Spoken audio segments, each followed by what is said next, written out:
Get everyone in. Thanks, Fletch.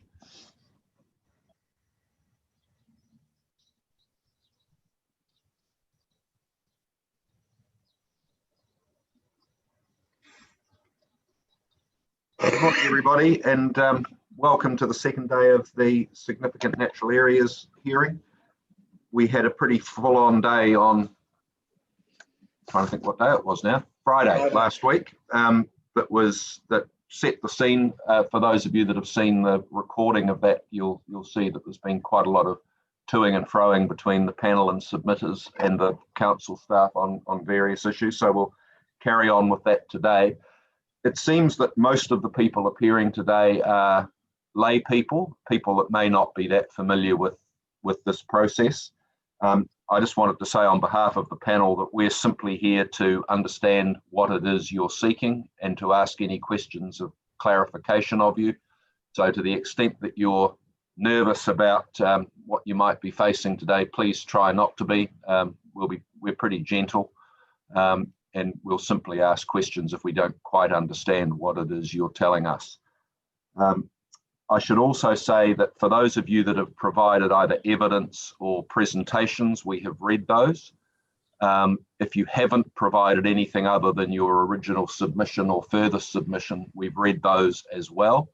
So the purpose of today is not to traverse word for word the information that you've already provided to us, but rather to talk to what it is that's of concern and, more importantly, what you want us to do about it.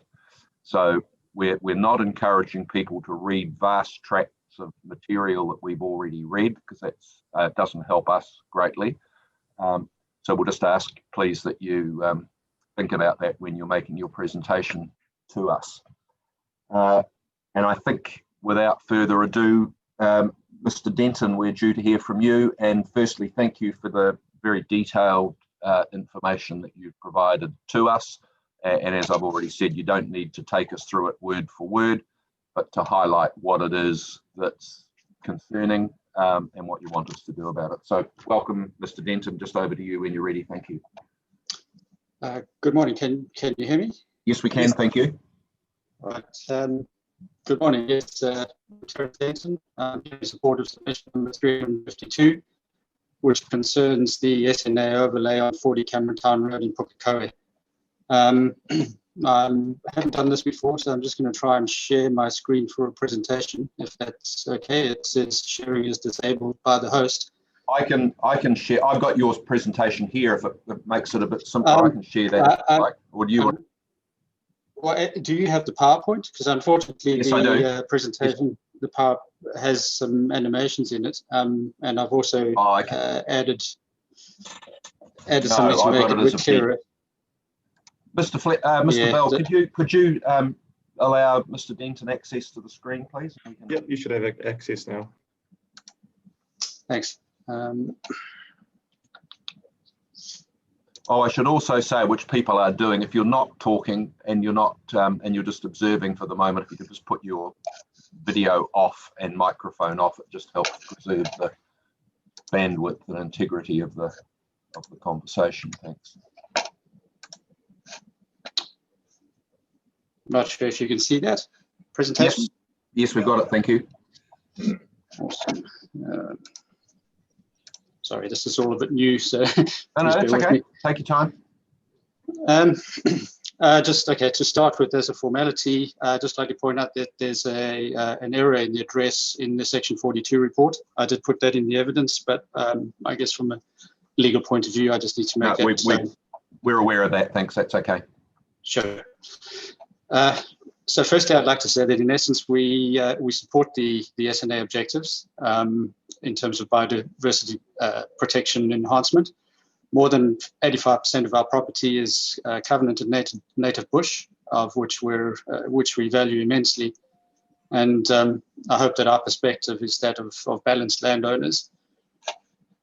So to start, I'd like to point out the photograph on the screen is what has been notified as SNA on our property. I'm not sure how much ground truthing you need to assess this, but the plants plants in most of the shots are non-native. I think our driveway is pretty evident. This is a walnut tree in the foreground. Our water tank is hidden behind the bushes in the middle. Council has had this information since the consultation phase in 2018, and frankly, that I have to come to this hearing to get this addressed is farcical, to say the least. Council's mismapping of the natural areas on our property predates the notified plan. But surely you'd expect some correlation between the active plan and the notified plan. They have completely different areas marked as natural areas. As I said, the majority of our property is covered native bush, which dates back prior to 1942. The remainder was pasture until the house was built in the 1990s. I've downloaded some historical photographs from 1942 and 1961 from the council's website. Show the area outside of the covenant area. It was last covered in native bush sometime prior to 1942. All the vegetation in this area, other than 2 native trees, was established after 1961, most likely during the establishment of a garden after the house was built in the 1990s. I've created some animations to show that, which if I still have time, I'll show you at the end. Surely this kind of data, which all comes from the council's website, should have informed the SNA process. I haven't created any data here. So the photographs in our evidence, as well as the details in our original submission, highlight many infrastructure and non-native elements in the disputed section, which is just this little bit over here.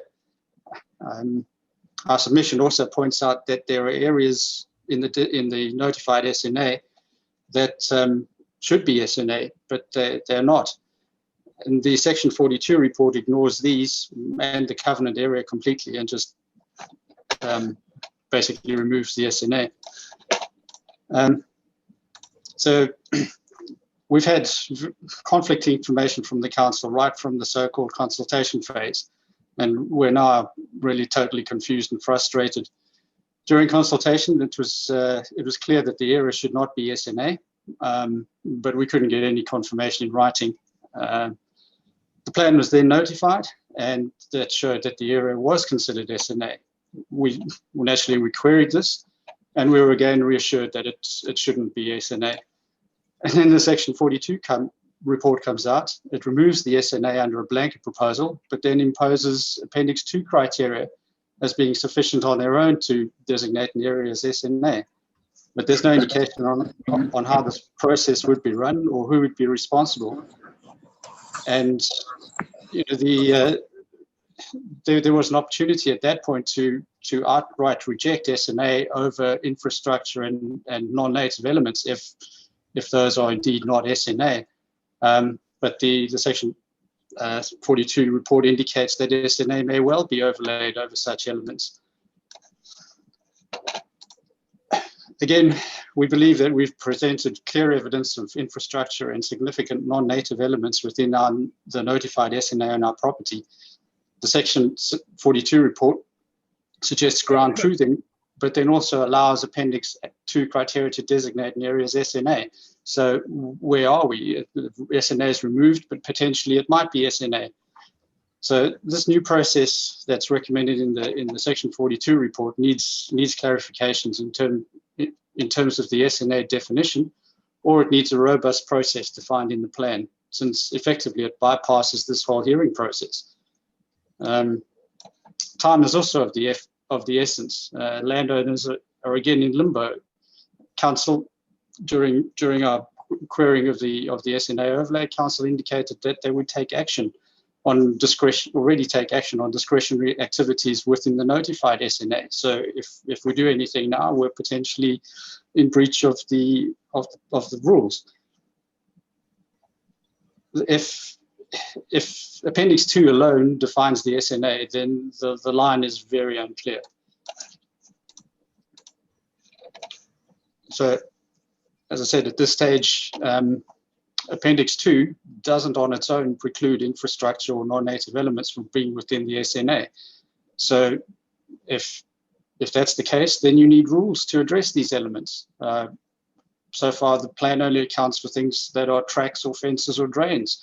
We've got a water tank, we've got a septic tank, we've got all sorts of other infrastructure. The rules don't account for those, other than you end up in a default position where you want to dig a hole in your backyard, you need resource consent. In Section 42 report by Chibnall, there's a recommendation under 3.2.6 on the policy that mentions that operating, maintaining, or upgrading existing infrastructure should be dealt with, but this hasn't made it through to the rules. And the rules basically still mean that anything other than tracks, fences, or drains are discretionary activities. Other than the earthworks and clearance rules, there are other implications as well.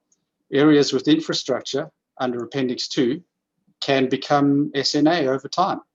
So the rules or Appendix 2 need to make it clear at what stage do I need to fence off my backyard to protect it as SNA?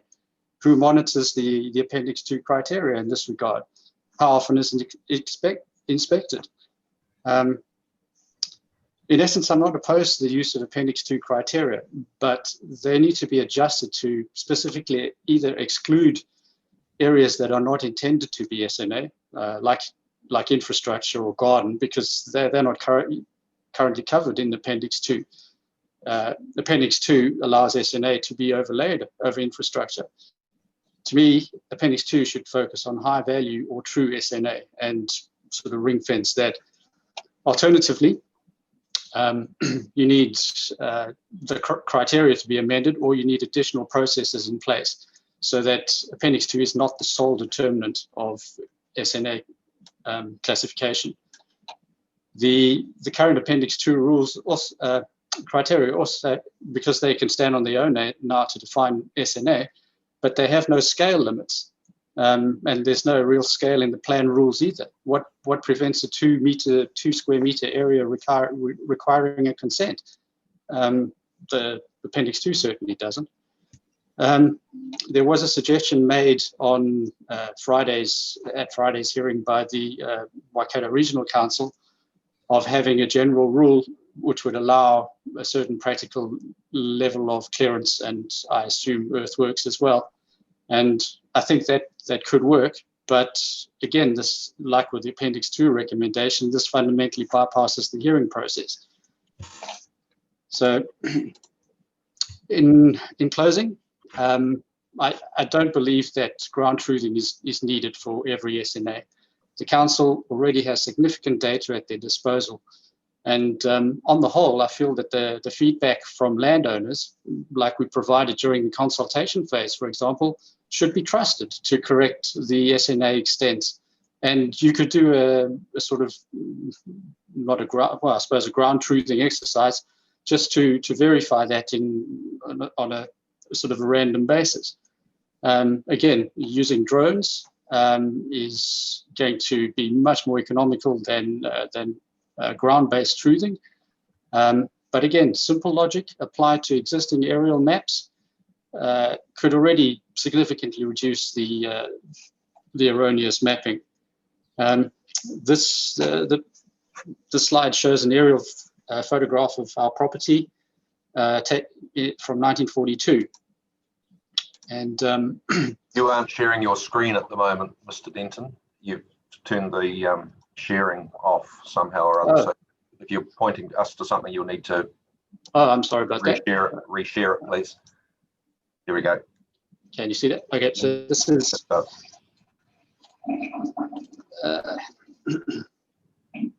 So that's our property overlaid. This is from 1942. So you can see there was nothing in this area here in 1942. And this is 1961. Same shot in 1961. Again, overlaid. You can see the only vegetation where the house is now is 2 trees. Those 2 trees are still there. But again, there was nothing over here. And this area here is our covenanted area.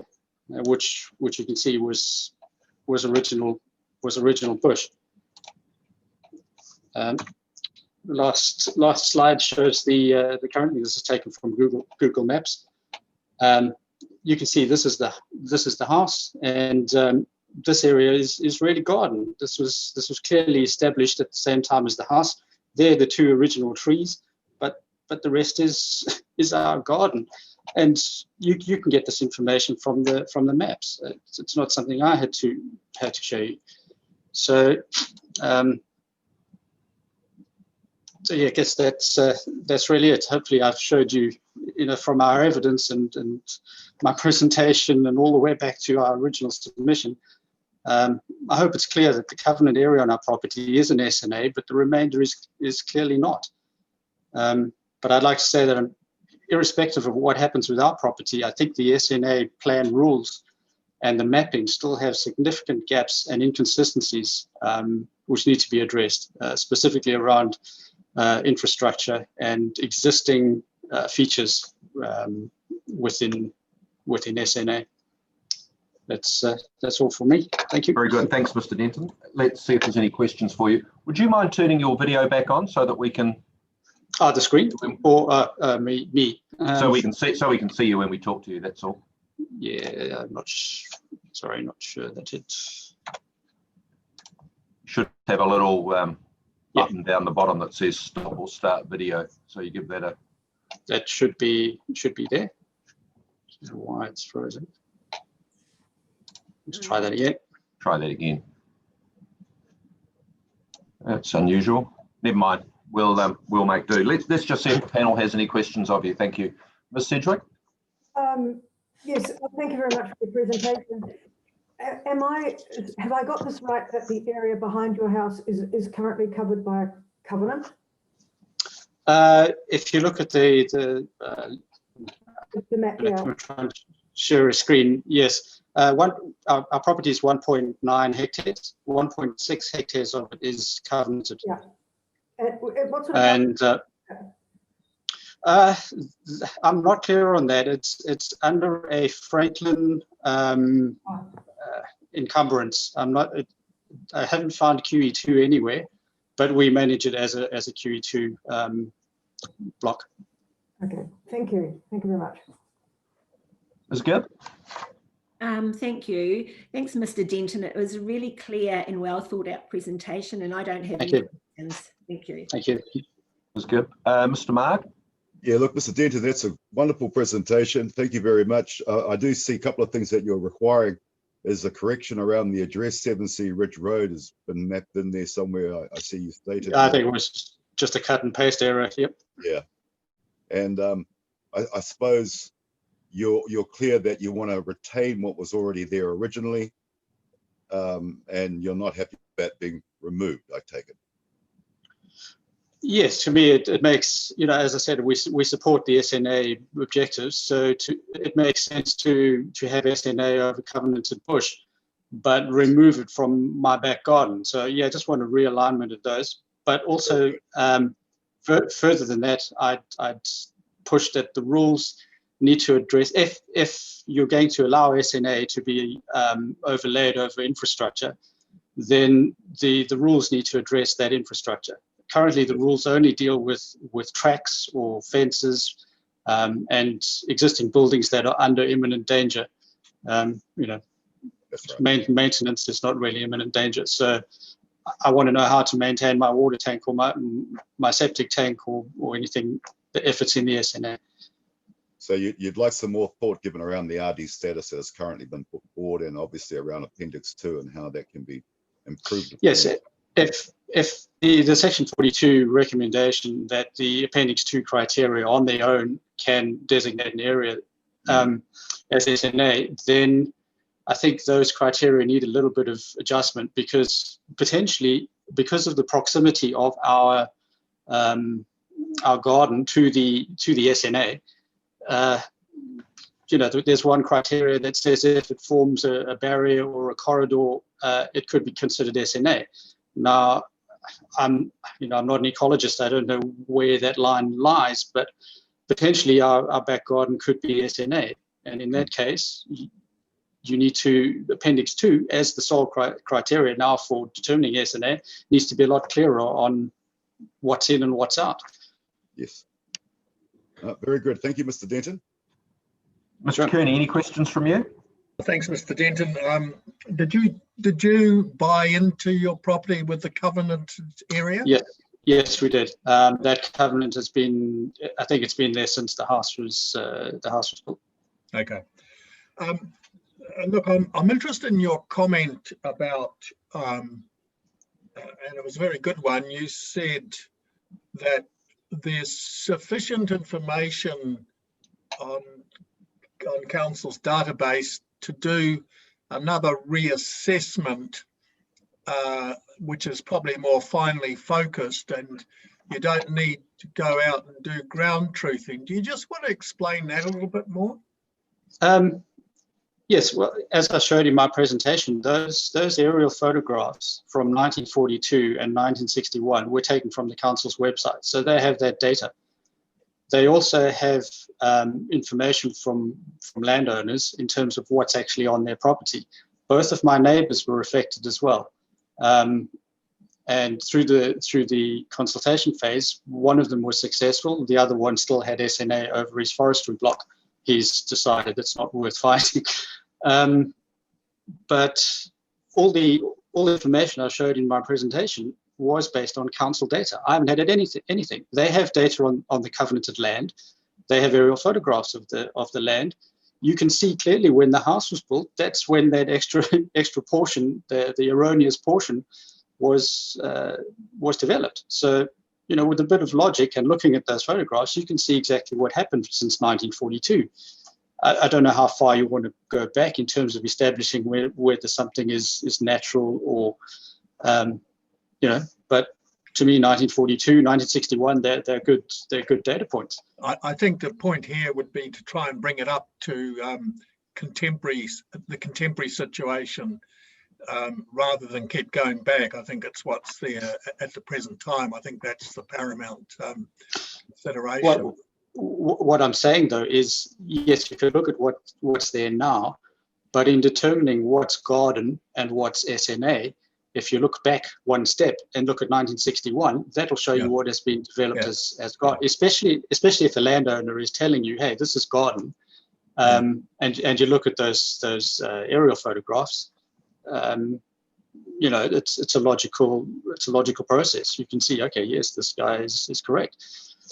All right, thanks for that. And I just make the comment to Ms. Shibnall and Mr. Turner, maybe in your reply, can you give some thought to what Mr. Denton is saying, that he maintains that if you do another more focused reassessment exercise without necessarily doing ground truthing, you may be able to be more precise on what areas are significant, and there may be, doing it that way, you may be able to bring in a lot more sites with more precision. I don't know, but I just ask you to, when you do your reply, to just give that some thought. Thanks, Mr. Kearney. I just want to take that one step further. I'm just sharing my screen, Mr. Denton. Can you tell me when if you can see it? Yes, I can. If the council weren't to do any further ground truthing at all, you'd be satisfied with the red line shown on the figure that's on the screen, as I understand your evidence. Have I got that correct? Correct. Yeah. So if that was SNA, then yes, I'd be perfectly happy with you'd go away happy. And so I'm going to ask, so that we can perhaps bring this to rather than waiting till this afternoon when Mr. Denton may or may not be here, could I ask Mr. Turner or Ms. Chibnall to say, having heard Mr. Denton's evidence, what's your view on leaving the garden out, as it were, and replacing the notified mapped version with the red line that's on the screen at the moment? Is that something that you're satisfied with, or does it require further work, do you think? I can answer that. I think in my rebuttal, I have actually removed the garden from the mapping. We recommended to remove the garden and just use the covenant boundaries. No, I think the Section 42 report says basically that the whole SNA is removed. No, I There's think no. there's two reports, there was Mr. Denton. There's a rebuttal version that's been produced after having read the council produced a section 42A report. You Right. provided your evidence, as did everybody else. Ms. Chibnall has provided a further report that that you, by the sound of it, won't have seen, but that's understandable.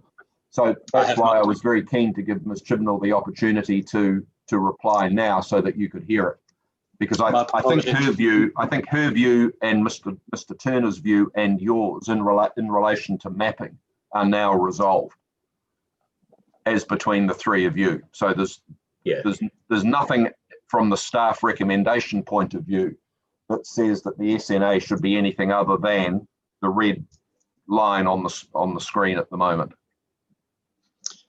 Happy with that. I'd just like to query then, is it possible to overlay an SNA on existing infrastructure? Because we've got to, that's something, I mean, the panel has heard your evidence on that, and it's heard evidence from others that have raised similar points of view, but not necessarily expressed in the same way. And we've got to take that away and put it through the sieve, as it were. I mean, we've heard evidence from others who say these SNAs need to be protected, absolutely.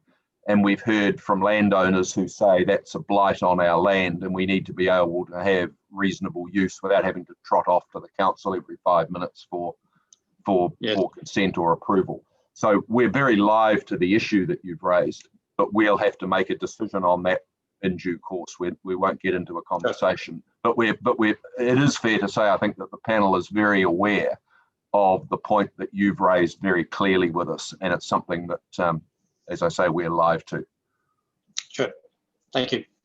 All right. Thank you very much for your evidence and your submission, Mr. Denton. It's been very helpful. Indeed. Thank you. Thank you for your time. Thank you. Which brings us to Mr. and Mrs. Peart, please.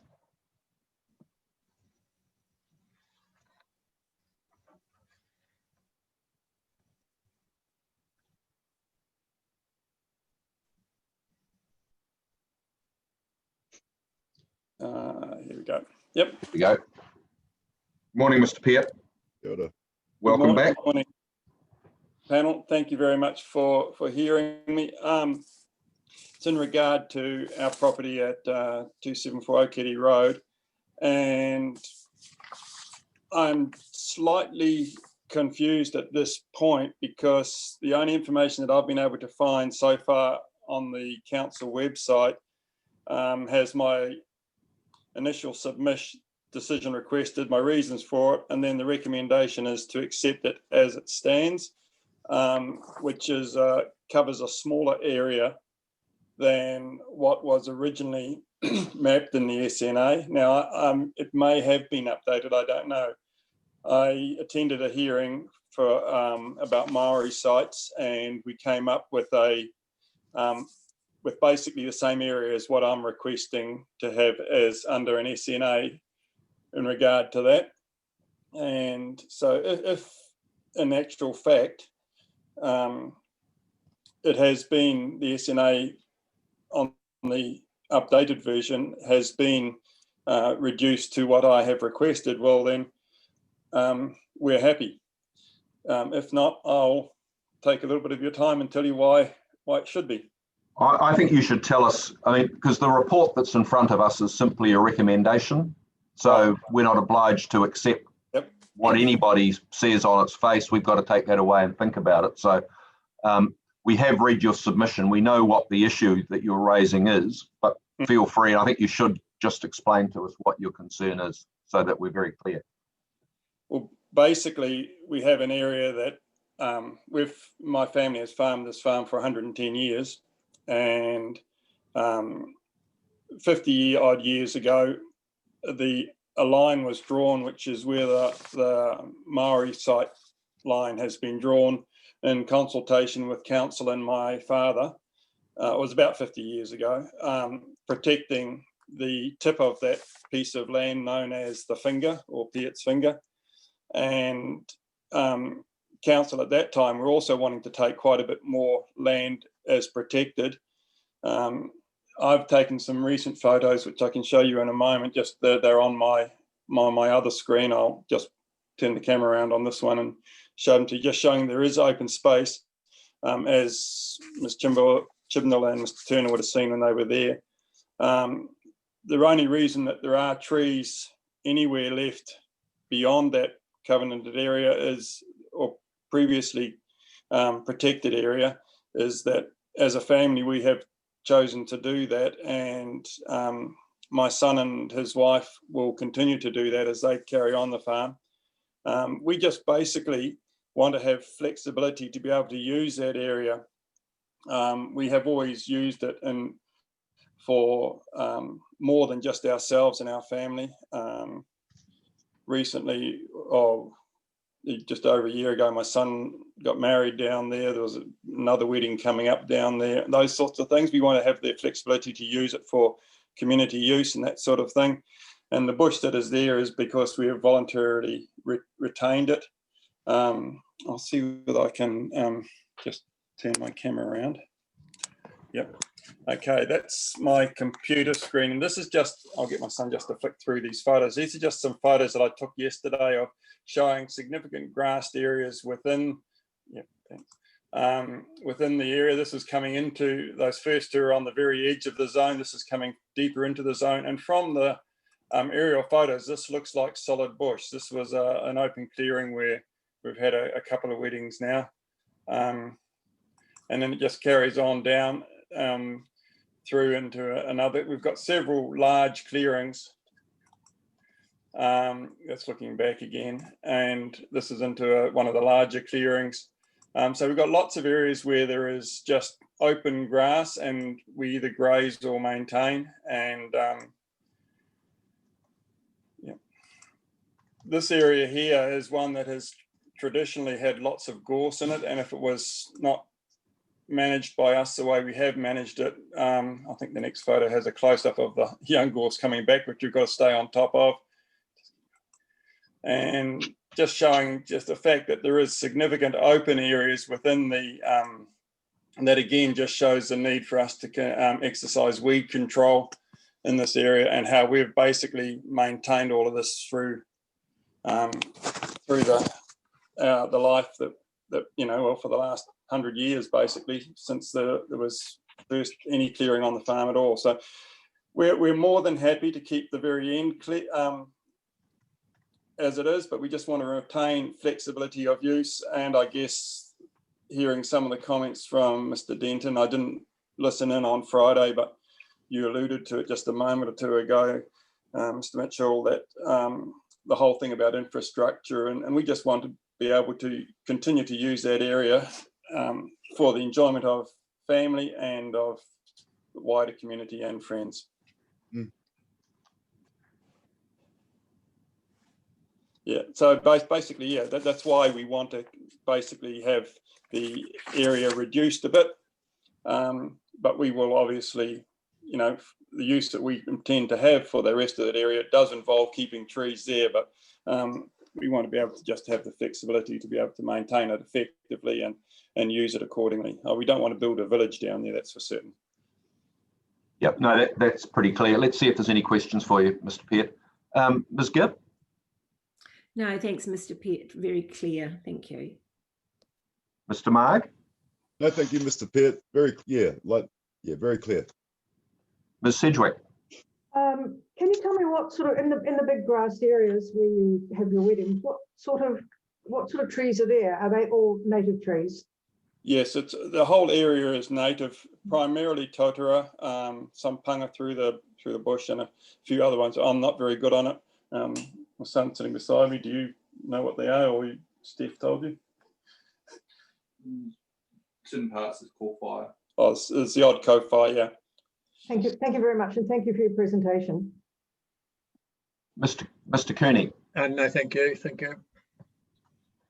I don't have any questions either. I just wonder if Ms. Chibnall could do what we did with Mr. Denton and just explain to Mr. Peart the latest thinking from staff on the aspect of mapping of his property?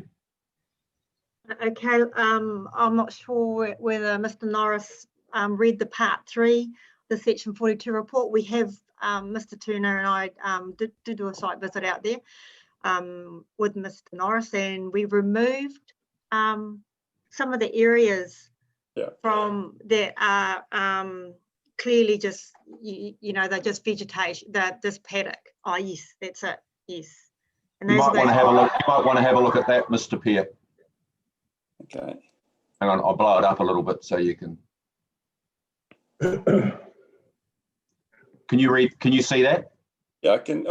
If you shrink it a bit, I can blow it up at my end. I'm on an iPad, so that makes it. Yeah. All right. I'll shrink it. There you go. So the blue. What's the? Yeah. Explain the colours to me, please. The blue areas of what's been removed from the SNA mapping. Right. And I think those are those areas that were fundamentally just paddock underneath some scattered trees. And I think it's roughly where your family have their gatherings and functions over the years. Would that be about? I would agree with the one on the right-hand side there. On that wider point, that area we have fenced around the waterfront, and so yes, that area.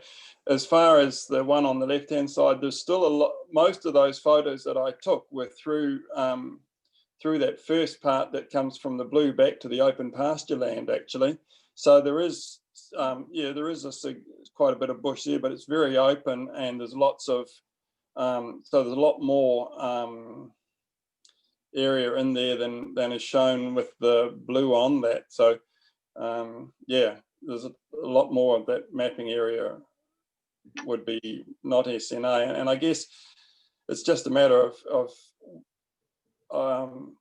where the future rules would go with an SNA, whether we'd have to fence, you know, potentially once things happen, rules change as time goes on, and we're happy to have that piece that's done in the dark blue or the purple colour totally protected, because that's what we've always done. But the rest of it is, you know, it just seems a bit, yeah, means if we can't do anything in there, it makes it very awkward. Right. Well, there's obviously the opportunity for you to have a further conversation with Ms. Chibnall as to those details, and we'll leave it at that for today. But that is a matter that you may wish to discuss further with Ms. Chibnall outside of the hearing, and she can advise us in due course where that might have got to. So thank you, Mr. Peart, for your submission today. Thank you for your time. Thank you. That's our pleasure.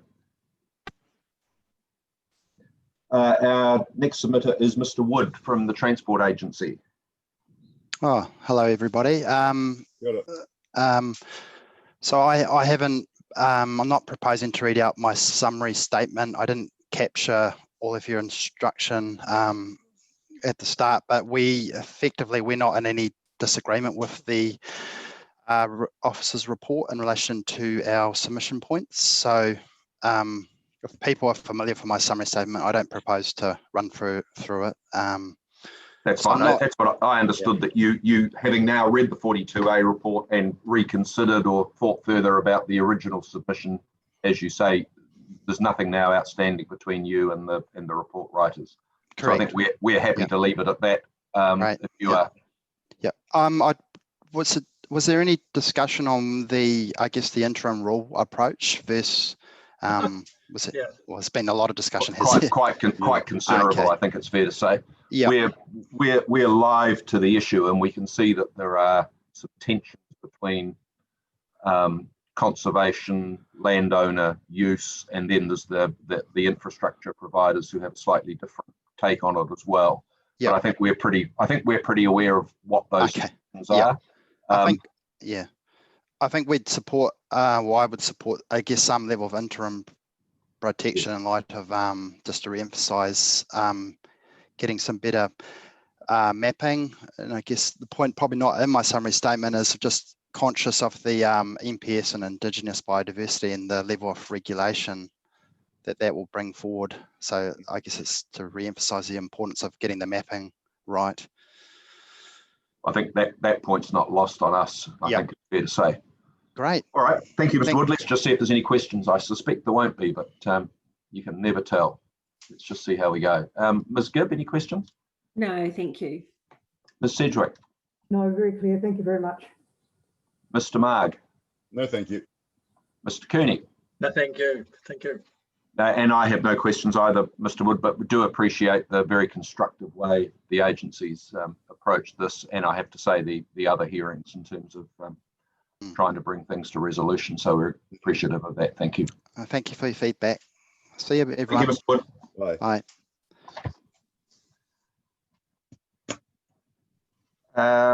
Our next submitter is Lockhill Farms, Mrs. Robinson, but I think we're going to hear from Ms. Forrest in relation to that, I suspect.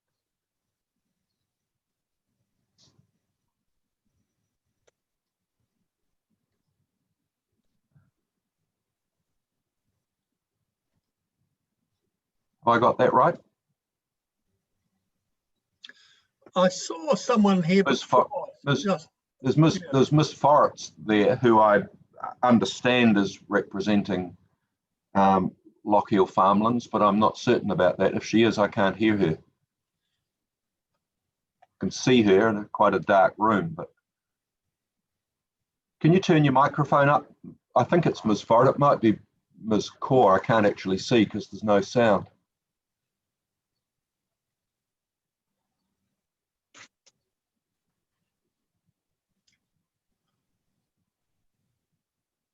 I think it's an empty room.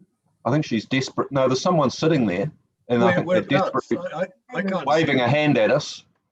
Well, it's the top right hand of my screen. It will depend how your screens. You'll see a you can see a light brown desktop with a light shining on it, and the very dark. Yeah, I got it. Yep. That's who I think is trying to speak to us, but I don't know about anybody else. But I can't hear a thing. No. No. And whoever's sitting there is too small to see, and they are waving furiously at us, though, and it's not Ms. Forrest. Yes, she is. She's waving at us, but we can't hear you. I think you must have your sound microphone volume perhaps turned down. The sound's on, I can see that.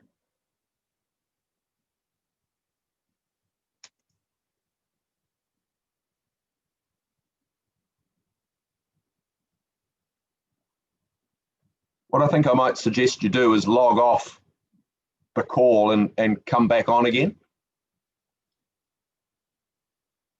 And I think that's got the thumbs up. So we'll wait for a moment, and if this isn't successful, I think we'll just carry on and hear from Mr. Scrafton from Tata Valley, and we'll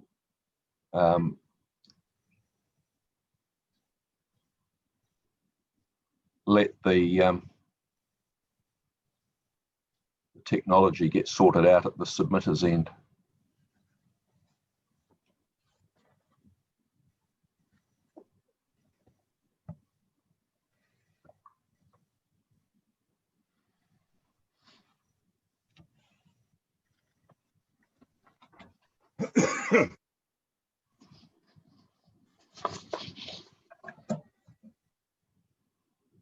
Let's try again.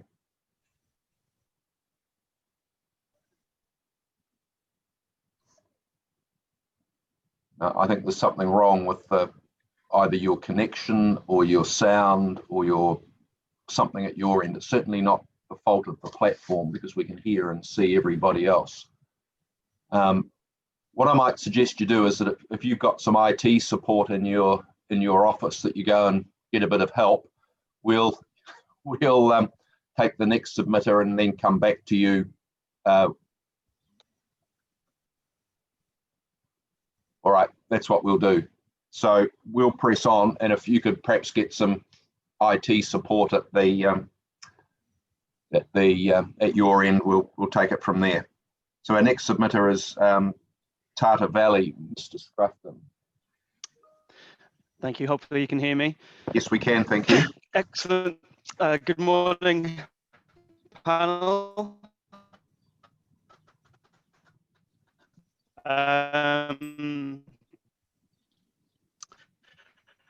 I've provided apartments a summary half of startup. I'm getting an echo. Yeah, we've got something funny going on with your sound too, Mr. Grafton. Just hold on a moment. I think if everybody can mute their sound, I don't know. I've got a feeling it might be your headset causing feedback, but I could be wrong about that. Okay, I tend to end up picking up the neighbour's internet every now and again. I think, well, we can hear you fine now, so let's press on. Okay, I'll try and keep it fairly succinct then. Look, I think the rebuttal statement by the reporting officers largely dealt with issues. I think there are, from my perspective, two main points that I'd like to address.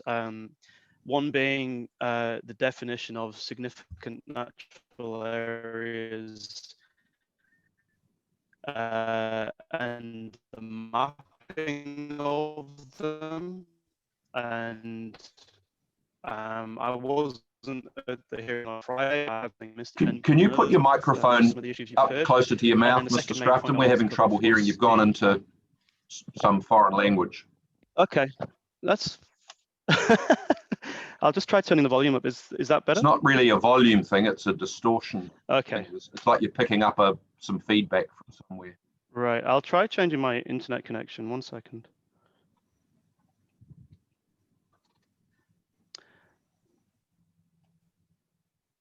It's supposed to be fiber.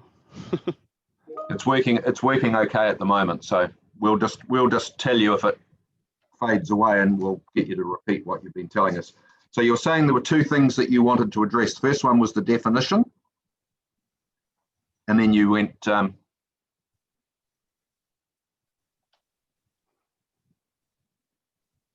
you said there were two things. We got the first one being the definition that you wanted to talk to us about. The second one was, I think you said mapping, but that's when you started to go. Sorry, I've changed my internet connection, so hopefully that's a bit better. Sorry, so the first point was definition and the mapping of SNAs and how they relate with each other. And the second main point is the approach to the effects management hierarchy, and in particular policy 3.2.3. Yeah, okay. So starting with the definition and mapping, for reasons set out in my primary statement, I disagree with the recommended definition of significant natural areas. In particular, the reporting officer's suggested approach essentially treats the significant natural area as mapped as the area of value. And as I touched on this in my rebuttal statement at paragraph 2.6, from my experience, there's inherent issues with undertaking mapping exercises for things such as this through plan reviews, and we've seen this time and time again.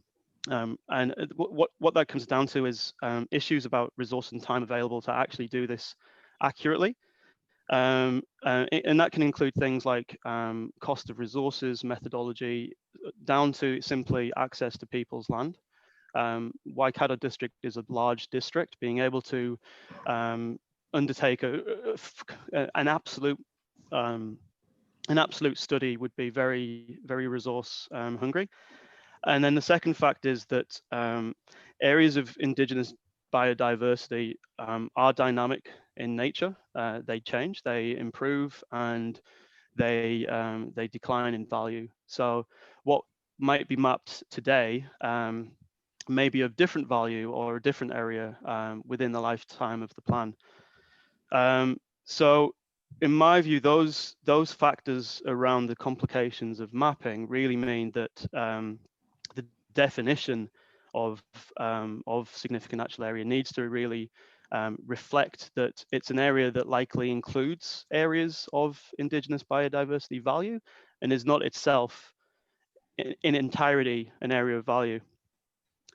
Now, in the rebuttal statement, the reporting officers essentially asked me to provide further clarification as to the intent of those changes, and I set that out in the first paragraph of my summary statement. And essentially, as I say, recognizing SNAs on a planning map is essentially a planning mechanism to reflect a mapping exercise undertaken at a point in time.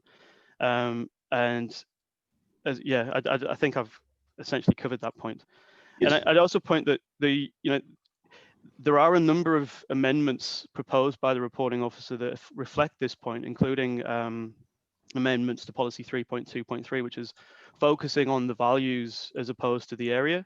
And as I say, I agree with that in the policy sense, but I also think that the definition should reflect that as well. I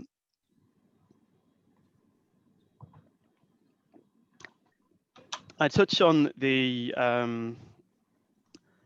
I touch on the mapping of SNAs at paragraph 1.3 of my summary statement. And again, I don't, in my view, it's not appropriate to apply SNA mapping as an absolute identification. Equally, I think that the plan provisions need to also reflect that approach. And I also, on the corollary of that, I also think it's important to recognize that there will be SNA or areas of value that could possibly qualify as SNA that will not be mapped.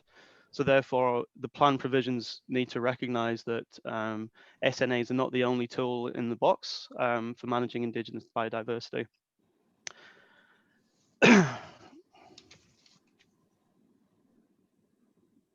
So I think that's all I wanted to cover off in terms of the definition and the issues around mapping. I'll move on to the management hierarchy unless you want to ask any questions of me on that, or just come in at the end. So that's all you want to tell us? No, I was going to touch on management hierarchy, but I just kind of. No, you carry on and present your presentation, and we'll okay. ask the questions when you finish. Cool.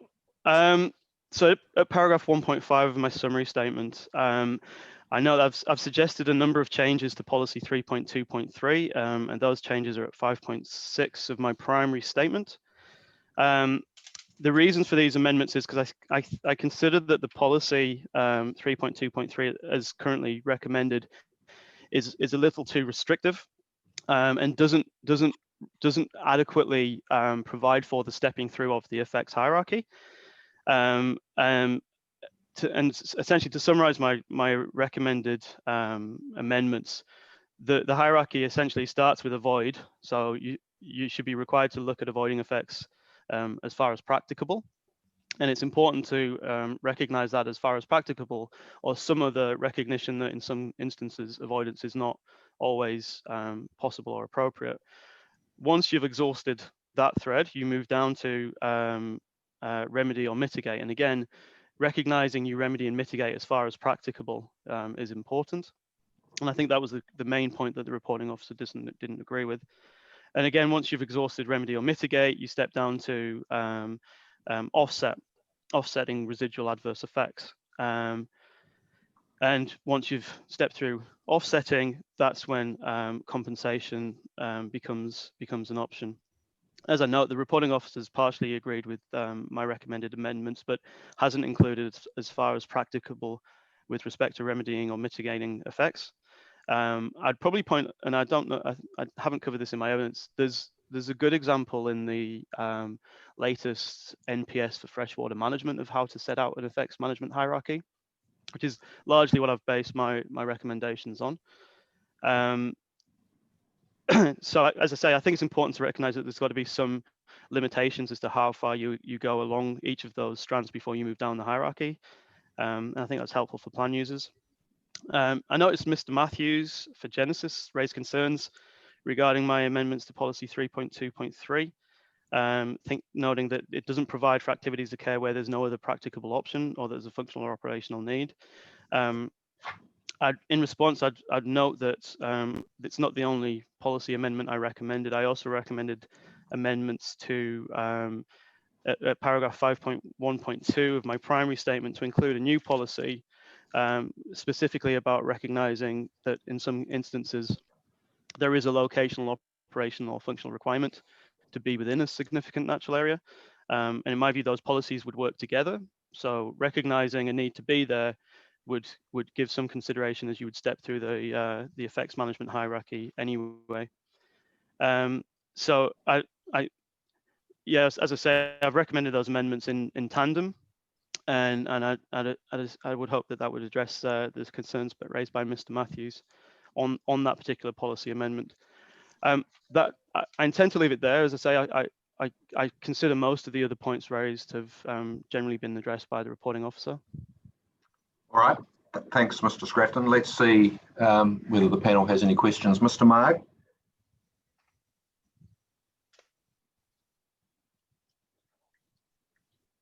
You're on mute, Mr. Marg. Apologies. Nothing from me, Mr. Scrafton. Thank you very much. Thank you. Ms. Gibb? No, thank you. It was very clear, especially your points about functional need. Thank you. Ms. Sedgwick? No, I don't have any questions, but thank you. I do appreciate the attention to detail that you've gone into. Very much. Mr. Cooney? Yeah, if you can go back to 1.4b of your summary statement. I'll put it on the screen so we can see it. Yeah. Yep. You see that there, you recognise there are limitations of SNA mapping, and you go on to say that you should be able to do challenge it through a resource consent. Two questions arise from that, and I'm not sure what you actually mean there, because firstly, you can always challenge, even if it's identified, you can challenge a resource through a resource consent process, whether it's a bona fide SNA that's actually been mapped. You can still do that as of right. And secondly, if you are applying for consent, don't you look at the values anyhow? Yes, you would. But I think it's important that, so if the plan looks to protect a significant natural area, and a significant natural area is essentially what is shown on a planning map, then it's driving you to protect the area, which is why, in my view, it's important to recognize that the intent of the significant natural area is to identify an area that contains value. So therefore, changing the tone of the policy and the definition to recognize that it's the values that are being protected as opposed to the significant natural area that's mapped is important. Yeah. So it's the values that you want put in. Okay. Yeah, because I can understand that. Yeah. These mapping processes. I mean, I support the use of mapping of these areas because I think it's essentially as good as we've got. But we have to recognize that they're imperfect.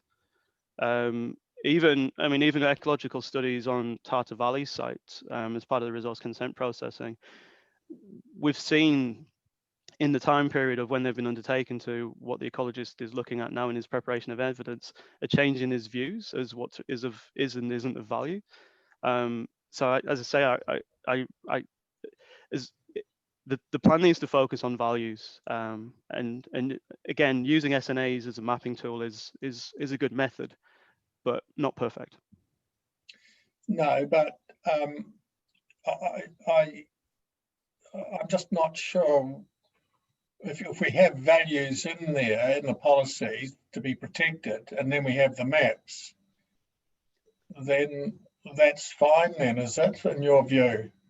As long as it's clear through the provisions that the mapping is essentially identifying an area that's considered to include areas of value and is not saying that the whole area is the area of value. That I think is an appropriate approach. Okay, seems to be a bit of a fine distinction there. I'm sort of grappling with it a bit.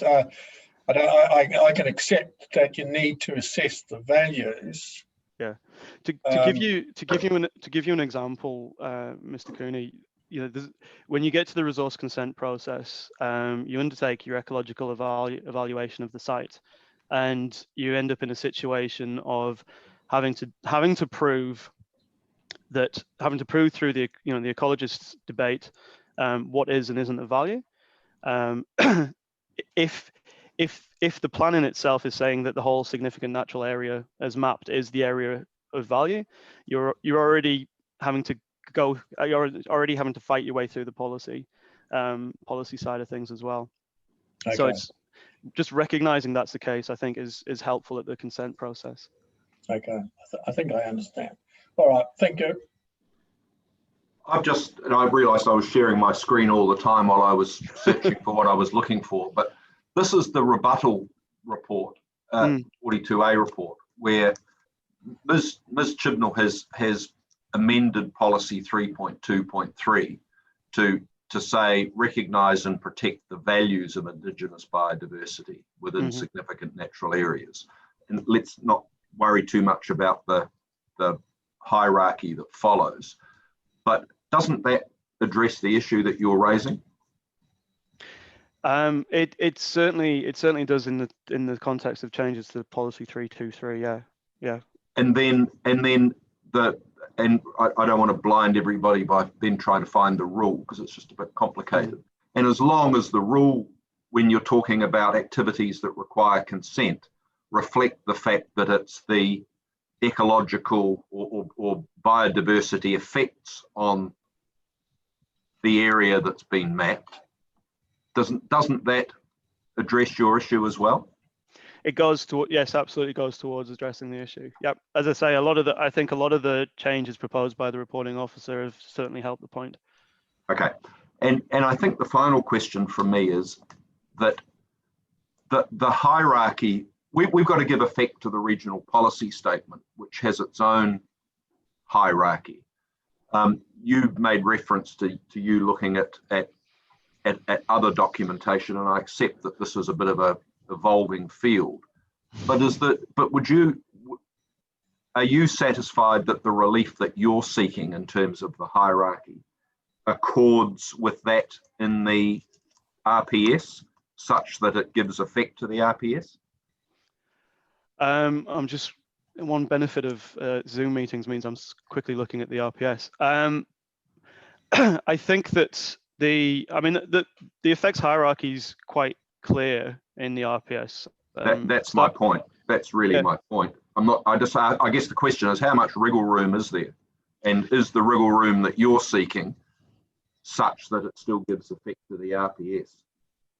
I think that, well, the whole point of having a hierarchy is you get to go down to the next level. And I think as far as practicable is a pretty rigorous test to go through before you move down the hierarchy.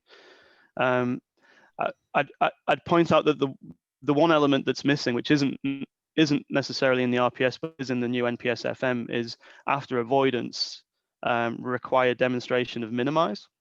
That's a pattern that I would imagine is going to be followed through into the new NPS in the new year for indigenous biodiversity. So that's not an RPS direction, but an NPS direction. And it might be one to think about, right. Which would, again, is about providing something to measure against as you step down.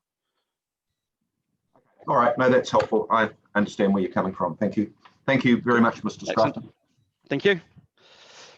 Right, let's see how the Harkness Henry internet link is working. Good morning, can you hear me now? We certainly can. Good morning, everyone. I'm Miss Kaur, appearing on behalf of Lochiel Farmlands. Mr. Kim Robinson had filed a statement of evidence, and that's pretty much what we have. We only have a couple of points to raise on that, and that is regarding Rule 22.2.7, which was the clearance of indigenous vegetation inside ISNA, where Lochiel had asked for repairing or reinstating wording to be added. And the Section 42A reporting author has rejected those points. I think the evidence clearly states what the reasoning behind that wording is, that why it should be added. Mainly because on farms, they have slips and stuff, and when there is those sort of slips issues and things, or water running, then they should have the ability to reinstate the existing tracks or repair the damage without seeking consent. So that was one point. And the other point is in terms of rule 22.2.8, where the reporting author seemed to be rejecting the submission and basically recommending removal of all provisions for pasture maintenance as a permitted activity, which is concerning for local farmlands, because this is on the basis that farming is a permitted activity protected as existing uses under RMA. And there should be no limit on the maintenance requirements for pasture track and drain maintenance and cultivation. That's in essence we would like to say, but I'm happy to answer any questions. Thank you, Ms. Kaur. Let's see if there are any questions. Ms. Cedric? I'm very sorry. No, I have no questions. Thank you. Thank you. Ms. Gibb? No, I just think we need to make clear the definition of maintenance, I guess, whether that includes reinstating or not. So thanks for your submission. Yes. Mr. Marg? No, nothing from me, thank you. Mr. Cooney? No, thank you. There's just one from me, in the sense that I understand the point that you're making in terms of Rule 22.2.7 about repairing or reinstating. Yes, sir. But if you can't reinstate an existing track, can you? Because it's either, if it's existing, it doesn't need reinstating, it's already there. It is already there, but with flooding and stuff, sometime, I mean, Mr. Robinson would have been in a position to actually explain the situations, how they see it on day-to-day operation. But what, from my understanding, is that with flooding and stuff, sometime the tracks do sort of disappear. So they do need to reinstate and things. And that's where he was coming from, that. So it's in relation, so it's only in relation to slippages rather than there's an existing track that's been allowed to overgrow, and it's not really a track anymore, and you say, well, there was a track here 50 years ago, we'll reinstate it by bowling the vegetation. That's not the intention. No, it's more the flooding and splitches. Yeah. And I know the evidence says that, but it just clear to me on its face that the way that rule is written may have some unintended consequences in terms of reinstating tracks. So we'll give that some further thought. Yes. But we understand the submission. Thank you. Thank you. All right. Just on that point, Mr. Chairman, I'm just wondering, to the extent of that point, is that if I got a track and a large slip comes down on top of it, and I then think, well, I don't want to bulldoze that slip out, I want to build a track around that slip and reconnect to the existing track again. Is that what you contemplate as well? You might have to take out some bush area or something to do that.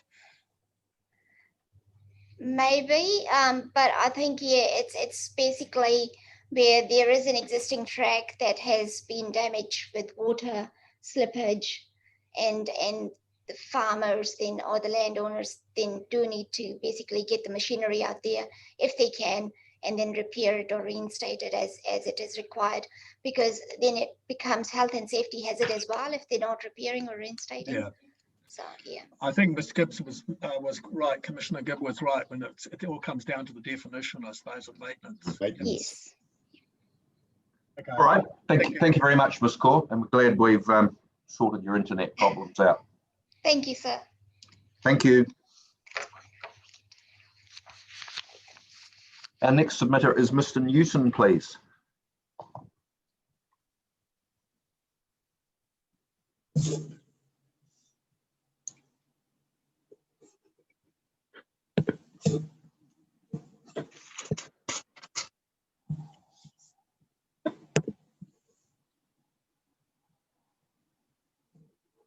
There we go. We can see you. If you say something, I'm sure we'll be able to hear you, Mr. Newton.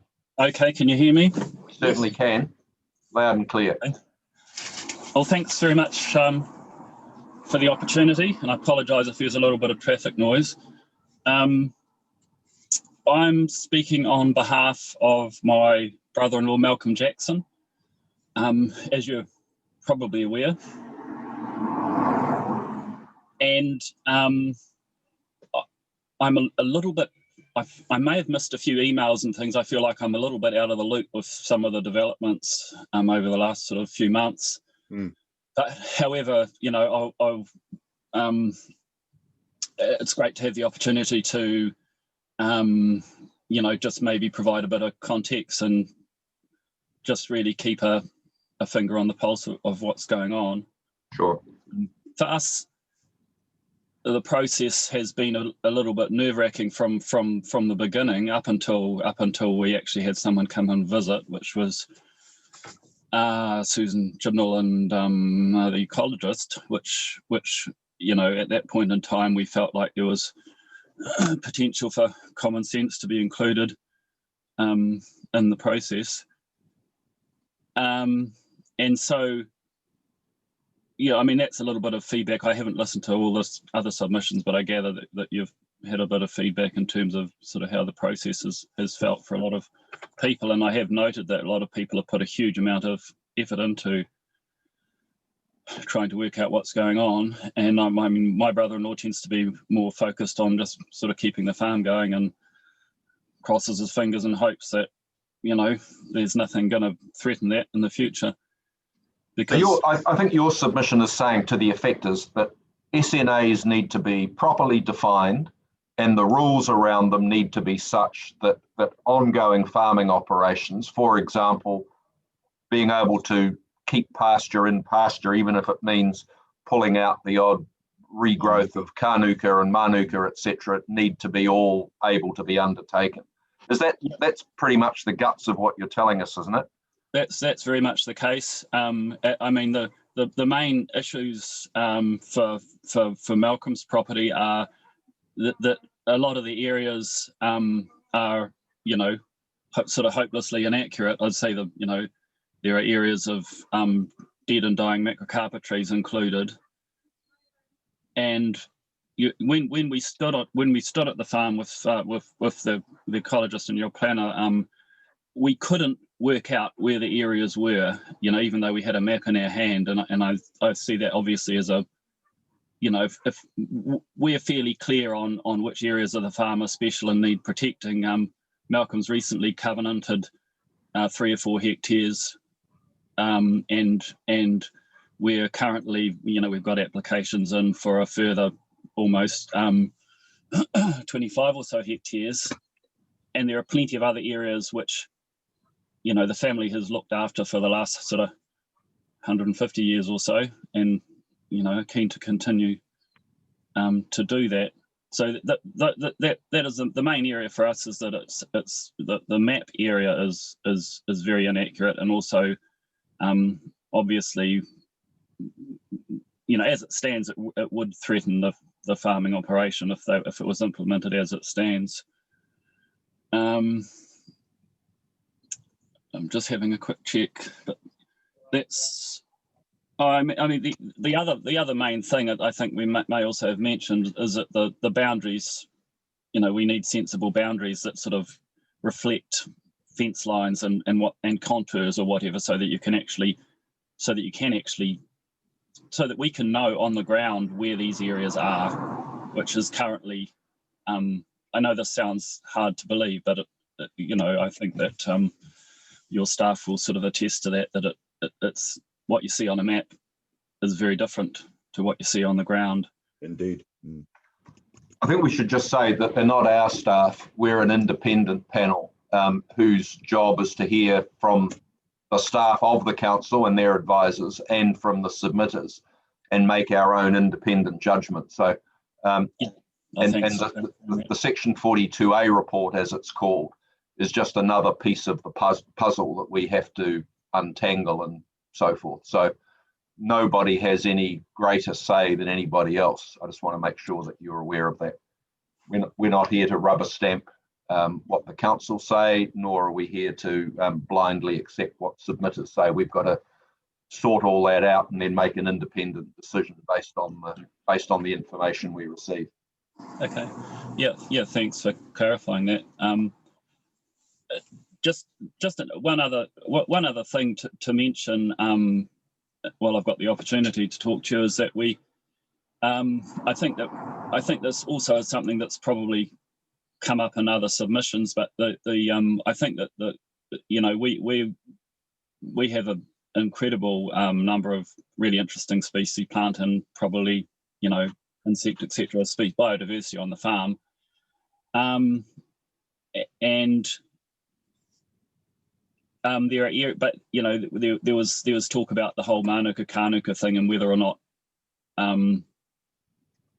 any Manuka needs to be protected or any Kanuka needs to be protected, and I think that it's not as simple as saying a species is of value or isn't of value. I think there's we need to think about species, and we also need to think about context or the location of that species. So there obviously a Kanuka that's coming up in the middle of the paddock,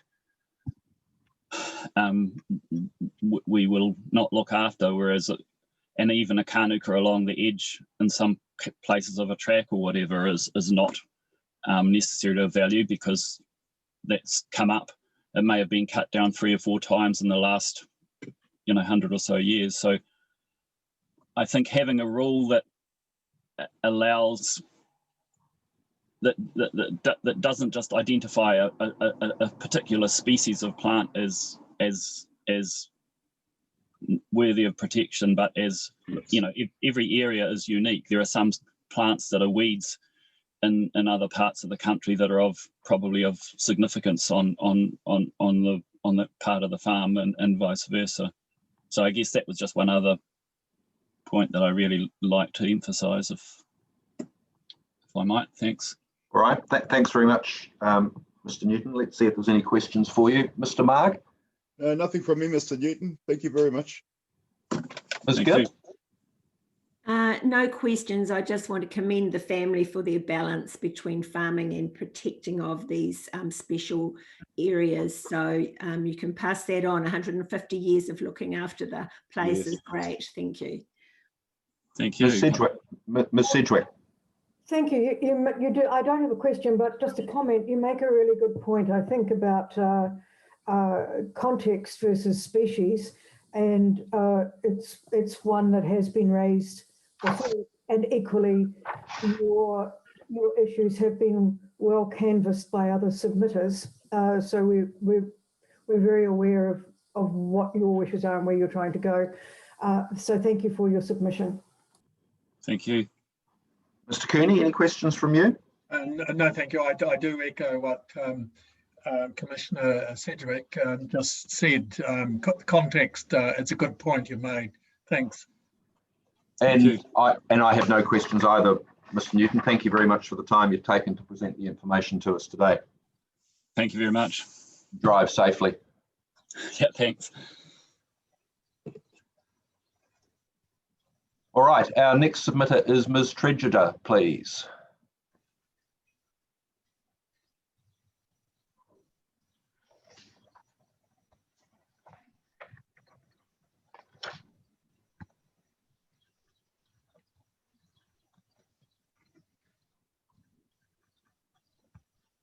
Just need to turn your sound on, which I think you've done.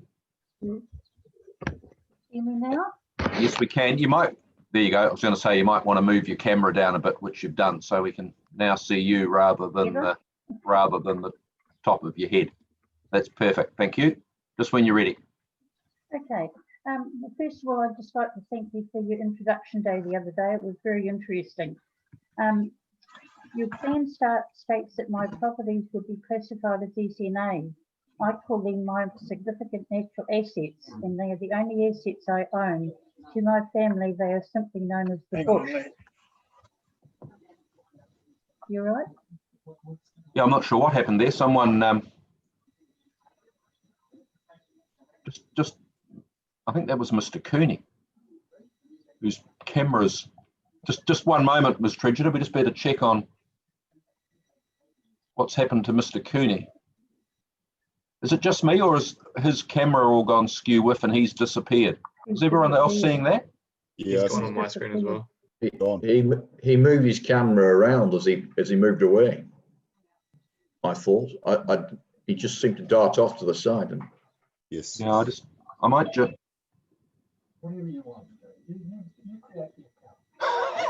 I thought he might have fallen off. I thought for one horrible moment he might have fallen off his perch, but I don't think he had. No, he's back. No, I'm right. Sorry about that.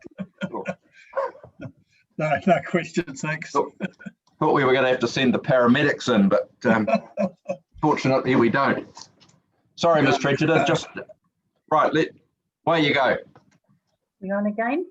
We're good. Off you go. Good. Okay. Are you able to bring up the maps of my properties that you want to put into SNAs? Are you able to show them, or okay, I'll show them.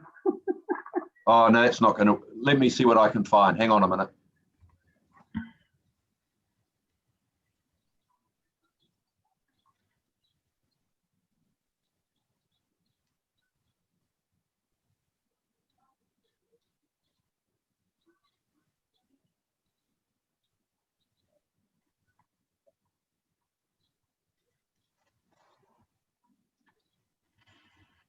Not that one, must be this one.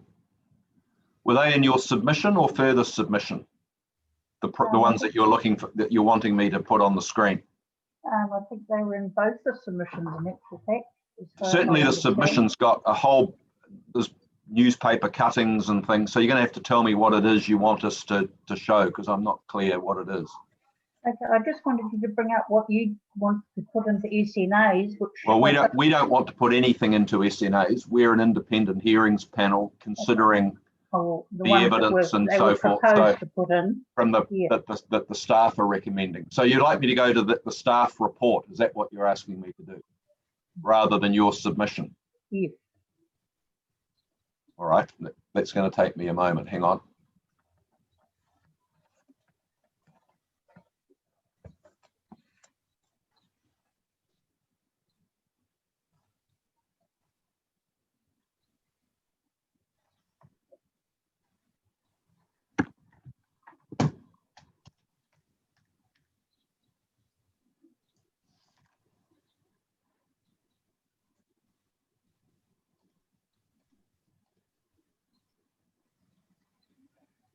Let's hope this is it, because if it's not this one, I'm going to possibly have to give up. But we'll see if this is what you're talking about.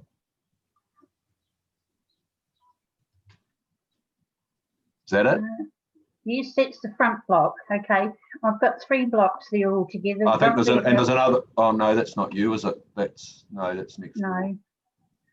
This is the only map that I can readily put my finger on. So you're going to have to focus on that one for now. Okay, that is my front block. As you can see in the bottom left-hand corner there's a tiny little strip of white line that goes around it. Right, up here. No, down the bottom, come down. Oh, down. There, that little wee bit there. That bit. That's the only bit that they're allowing on that particular block to not be included in an SNA. I also have 2 other blocks at the back. The line above, up here, this one here, that's the access to the Sylvan Reserve. On this side is the Mangatapu State Forest, and this is the access to the Sylvan Reserve, which also used to belong to our family. Beyond that, I've got another 2 blocks, which 67 acres and 262 acres, and they want all of those put into SNAs. If I can just stop you there, if you just have a look at what's on the screen, the map that I've got, and this I think applies to the 3 of your blocks, just have a read of paragraph 960. And it says, no site visit was undertaken for this property. And as discussed previously in this report, I recommend the SNA be ground truth before being identified on the planning maps, although the area would still be deemed to be an SNA if it meets the criteria in Appendix 2. I therefore recommend the panel accept this submission point in part on the basis that further ground truthing would need to be undertaken and the SNA be deleted from the planning maps for the property.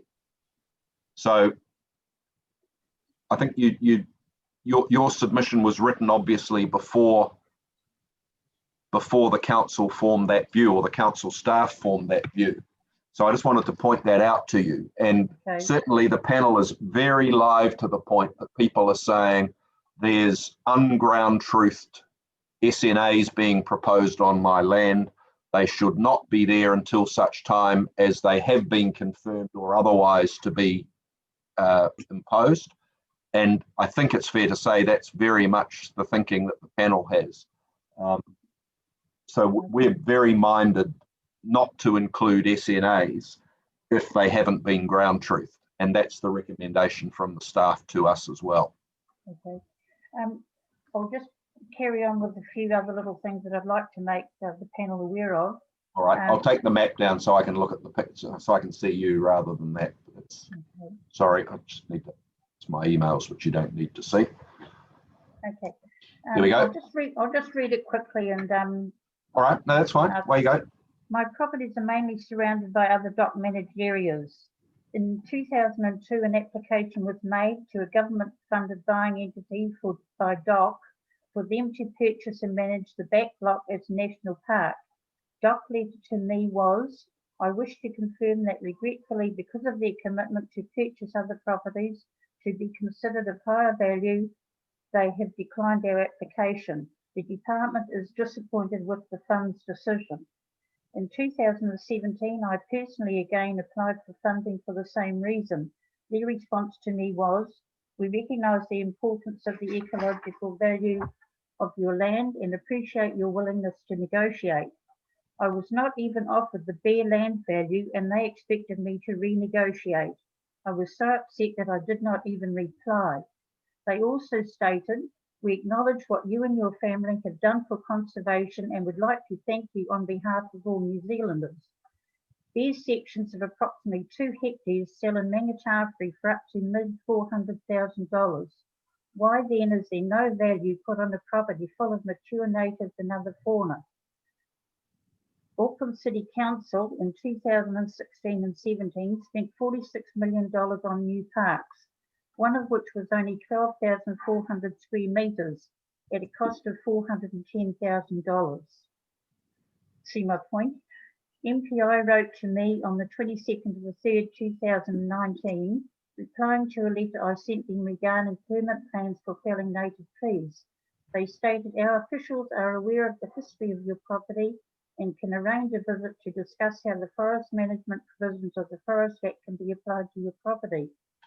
It is clear your family has a proved history of sustainable forest management. Your aspirations for setting up the native nursery are well aligned with government forestation objectives, and we wish you all the best in these endeavours. I personally would like to reiterate the Forestry Act in New Zealand is very strict with their permits and they are monitored very closely. Auckland City Council manages my pest control, goats, possum and rats. Unfortunately, currently on hold, no funding. I'll just mention quickly about Kauri dieback. Currently on hold, also no funding. One of their policies, open tracks to meet standards. Every track or road that is open to the public, whether with or without payment, must follow rules. I spoke to MPI on the 28th of October this year about Kauri tracks and the standards, etc. required for them. I received the following reply on the 3rd of November this year. I have spoken to our senior advisor. The project working on to develop track standards is nearly complete. Once it has been finalised and released, we would be happy to share that report with you so it can help guide you on what actions you may be able to take on your land. I anticipate the report will be released sometime in December. Thank you so much for your interest in protecting Kauri and Kauri forests.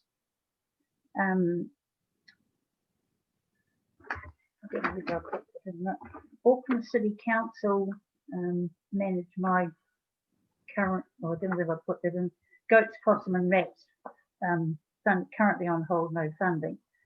The latest update of the Forest Act in the 16th of the 11th this year.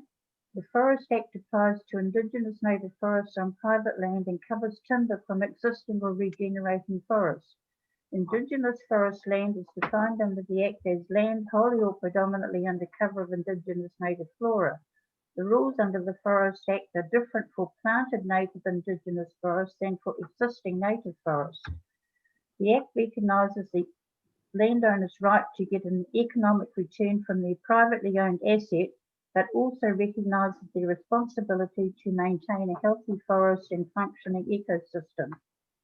My late grandfather actually did plant some of his property in Carey, not in the way it is done today by raising seedlings in pots and then replanting them. He climbed his own Carey trees and gathered cones, which he put in what he called his own little nursery. That is the small tea tree. Don't forget this was approximately 98 years ago and where things were done differently than today. Photos of which are in Rudolph Honeck, A Lover of Trees, A Forester Unique, clearly show there were no large trees on the front block. I would once again ask that my properties be exempted from the SNAs for the previous reasons. And one other little thing, tourism. Northland puts a high emphasis on Carey and the tourist offerings compared to other regions. There are significant Carey forests located at Auckland, Waikato, and smaller plots in BOP and Coromandel. These forests have their place in tourism and recreational offering. As my properties are located in the centre of what is deemed the Golden Triangle, they could once again be used for training of future foresters, educational and other outdoor activities such as walking and cycle track. Thank you for allowing me to present my case in person. Thanks, Ms. Tredgeter. Let's see if there's any questions for you. Ms. Sedgwick. No, I have no questions. Thank you very much. Mr. Mark. No, nothing from me, thank you. Ms. Gibb. No, thanks for your submission. Mr. Cooney. Thank you. No, and I have no questions either. Thank you. It's pretty clear. We understand the point that you're making. So thanks for presenting it to us. Thank you. I think we'll press on. It's sort of about the time that we'd normally break for morning tea, but we have 3 further submitters to hear from. So we'll just see how we go timing wise, but we'll press on for a little bit longer.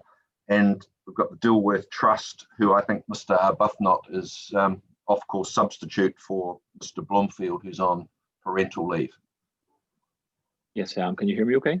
We can, thank you. Brilliant. Yes, and thanks very much for giving me the opportunity to speak to you as well. Just while Mr. Blomfield's getting the grips about being a new father. So that's good. I'm here obviously on behalf of Dilworth Trust Board and their submission point, which effectively is seeking a permitted activity status for the removal of indigenous biodiversity, both within the SNA and outside of the SNA within the rural zone, where it's for the purpose of erosion control and natural hazard mitigation. And the reason why they're seeking this control is that their rural campus is obviously bound by the Manutafari Stream. And they have historically undertaken remediation or stabilization of the stream banks as targeted spot fixes as and when they're required. And occasionally that will also require the removal of vegetation from those areas as well. And so this outcome that's being sought, in my opinion, is consistent with policy 1114 of the regional policy statement. And that recognises that district plans should include permitted activities for activities that have minor adverse effects in relation to the maintenance or protection of indigenous biodiversity, and specifically including when there are necessary actions to avoid loss of life, injury, or serious damage to property. So it's that serious damage to property perspective that I think Dilworth are coming from in terms of seeking the ability to remove vegetation where it is associated with works that are required for stabilisation of banks, that sort of thing. Now, the proposed plan provisions already do include some provision for the removal of vegetation where it's endangering human life or existing buildings and structures.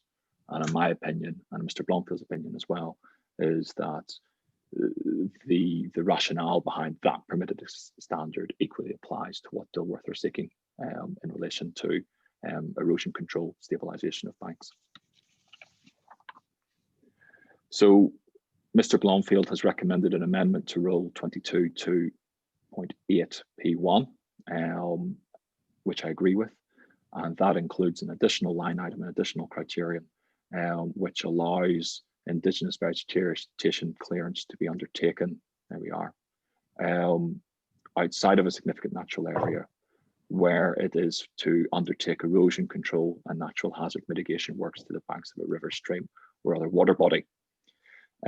Now, at paragraph 5.10 of Mr. Blomfield's evidence, he does identify that the same exclusion is contained in the regional plan provisions for vegetation removal within the high risk erosion areas, albeit for a different purpose. But again, there's a similar recognition that vegetation removal may be required in certain circumstances where you are undertaking erosion control, natural hazard mitigation works. And the words that are being proposed in this particular standard are consistent with the words that are used in the regional plan as well, just to ensure that the two plans are talking to each other. Mr. Blomfield in his evidence as well, and I apologize, I am reading from my summary statement that I did provide to you. I think it's up on the website saying it's from Ports of Auckland. It's not, it's from the Dilworth Trust Board. So this is just sort of what I'm following here. But at 2.6 of my summary statement, I also identify that there is a gap in the policy framework for the proposed plan in terms of providing for these types of permitted activities. And I say that because I believe that the particular role that we're looking at here in terms of the clearance outside of the SNA is implementing policy 3.12. However, when you look at policy 3.12, it's only talking about enabling activities that maintain or enhance indigenous biodiversity. And plainly the removal of vegetation isn't going to maintain or enhance that biodiversity. And similarly, it only provides for the removal of manuka or kanuka on a sustainable basis. So there's nothing in there that I can see from a policy perspective that might support even the existing permitted activities that are contained within the rule framework of the plan. So what you see there at this policy that's on the screen at the minute, this 3.12AA, is seeking to try and address that. And effectively it's just saying to provide for clearance where. And these numbers, Roman numerals 1 through 8, are effectively mirroring the permitted activity standards within there. And so Mr. Blomfield's also applied the same rationale to amendments to Rule 22.2.7P1, and that would have the effect of enabling indigenous vegetation within the SNA overlay to be removed, again where it's necessary for the purposes of stabilisation or remediation works to the banks of a river or stream. Now, if I go to paragraph 2.8 of my summary statement, I do recall there at paragraph 165 of Ms. Chibnall's rebuttal evidence, she has questioned the rationale sitting behind this and has rejected the relief on the basis that even if the clause was to be included in the proposed plan, Dilworth would not be able to implement it due to replacement planting requirements of the 2010 consent. Now, this consent's attached to Mr. Blomfield's evidence, but that was the last time that Dilworth did some work for stabilisation on their site. It was about 10 years ago, just over 10 years ago. It was in 3 sort of discrete places around the boundaries. But look, my opinion on that is that it's, again, somewhat missing the point. We're slightly missing the point in terms of what we're seeking here. And I think it's more appropriate to ensure that the proposed plan makes suitable provision for the removal of indigenous vegetation rather than focus on historical works that Dilworth have done in their land. And so really that's the top and the bottom. And from my perspective, it's about providing for removal of indigenous vegetation where it's for a very specific purpose, and trying to get a bit of consistency between the regional plan provisions where there's similar exclusions there with the district plan as well. So look, I'm happy to take any questions that you might have on it. Thanks, Mr. Arbuthnot. Mr. Cooney, let's start with you this time. Yeah, I can see your point. You're saying that the consented requirements about planting and etc., it's really a red herring on what the relief you're seeking, isn't it? Correct. And that was the framework at that particular time. And yes, there are planting requirements around that consent, and that's acknowledged. It doesn't detract from the wider point, though, that I believe that there's the ability here to actually provide for this thing in the plan going forward. Okay, thank you. I take your point. Thanks. Ms. Gibb? Oh yes, thank you. I just want some clarity because I'm a bit confused about undertaking the stabilisation of on the bank of a river stream water body, because I thought planting plants actually help stabilise banks, not removing of them. So can you give me a practical example, because that might be a bit subjective as to who decides what plants should come out? Yes, I mean, I think the example that Dilworth did was that there was some removal of vegetation there while they were planting, where they put in rock groins, that sort of thing on the bank edge as well. And that's kind of what I have in mind in terms of when that's been written, in terms of what that might mean. I do take on board the point that vegetation in of itself does provide stabilization of the banks. And, you know, my thought process on that is that you don't remove the vegetation from the banks if it's going to destabilize it. If you're trying to take stabilization works, it's only really, I think, where you have to remove that vegetation because you need to do some other works to the stability of that bank to make it to make it stable. That's when you might be in a situation where you might have to remove vegetation. Yes, well, thanks for that. I just wondered if that might be too broad and people might think they could just remove vegetation because they make the call personally what they can and can't remove. I'm just a bit unclear about that, but or unsure about that. You have cleared this up a little bit with your explanation, though. Thank you. Okay, thank you. Ms. Sedgwick. Nothing, thank you. Mr. Marg. Nothing from me, thank you. I want to just take that point that Ms. Gibb has raised with you a step further. And it seems to me that the policies and the rules are sort of tipped on their head, in that all the performance standards that are being talked about are in the policy, and the rule is unlimited in terms of what's permitted. Wouldn't it be normal to say that there's a policy position that says vegetation clearance is allowed for a particular purpose, provided that X, Y, Z and A, B, C outcomes are generally satisfied? But then the rule would say, if you follow down to the rule, this rule would say erosion control and natural hazard mitigation works to the banks of a river, stream or other water body, provided that the following standards are achieved. Because the policy becomes pointless in the context of this rule, doesn't it? Because the rule says it doesn't matter whether you're doing, you know, a small amount or a massive amount, it's still permitted. What do you have to say to that? Yeah, look, I don't disagree that you could further clarify the permitted standard to impose further thresholds in terms of what the maximum could be, or, you know, those types of things to avoid that situation. Right. I guess my response would be that my experience of it has been that you tend not to undertake these types of works for the sake of it. You're doing it because it's a target spot fix. So in effect, it's almost self-regulating in so much that you're only ever going to undertake the stabilization works of a part of a bank that actually needs it doing to it, rather than anything else. Yeah, but I take Ms. Gibbs' point, though, that, you know, beauty's in the eye of the beholder on that, and there's some fairly creative minds around the place that will be saying, oh, this is an erosion control methodology requirement under this rule, when in fact that's pretty tangential to what's being thought about. I take that on board. Yeah. Okay. All right. No, that's fine. Thank you very much, Mr. Abbott. I've got no further questions. On that point, isn't it in trying to define the thresholds, it's almost like you need two experts, one an engineer and one an ecologist, to certify that the works are necessary, wouldn't you?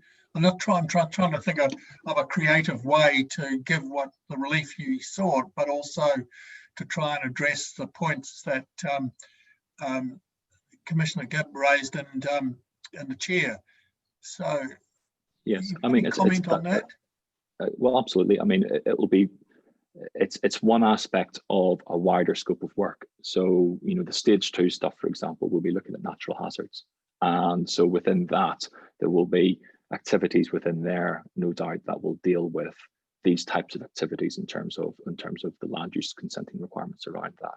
So I would dare say you might have a number of rules that will necessarily end you up in a situation whereby you do have your engineer on board and you do have your ecologist on board in terms of trying to deal with what works need to be done, what removal needs to occur as well. Yeah, okay. Thank you. Thanks, Mr. Arbuthnot. Thank you.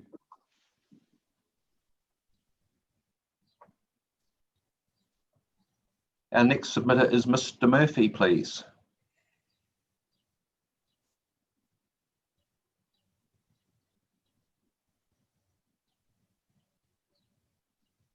Just ask you to turn your microphone on, please, Mr. Murphy. We can see you fine. We can't quite hear you at the minute. There we go. I think that should work. Yeah, hello, hi, everyone. My name is Will Murphy. I'm speaking on behalf of my father, Dermot Murphy. I'm just pretty much going to add a few points just to the submission I did 18 months ago. So pretty much a few points that I'd like to add. So it's obviously, it's a big area. It's 82 hectares, the significant natural area that's been identified on the plan. It has, which isn't mentioned there, it has a tidal influence of about 2 to 3 meters every day, where the water comes up through the sand and then goes back down again and comes up further, obviously, when there's a spring tide and goes down further when there's a low spring tide. That makes the land very valuable for just about any use. It's basically got a lovely topsoil level, and then it has in different areas a very deep sand level. So it's very fertile, basically, land. So you could pretty much grow any crop in it and achieve outstanding results. I mentioned that my father would be happy to, obviously it's got a blanket classification of an SNA for the whole 200 acres. He says that the southern end, which has most of the indigenous trees on it, he'd be happy to legally covenant that in exchange for in consultation, obviously, with ecologists on both sides, with the council, in exchange for removing the SNA and SNL on the balance of the land, which is mainly alder, forest, and tracks and drains and the like. But basically, I guess, yes, I guess having an SNA classification, I guess looking further down the track, I guess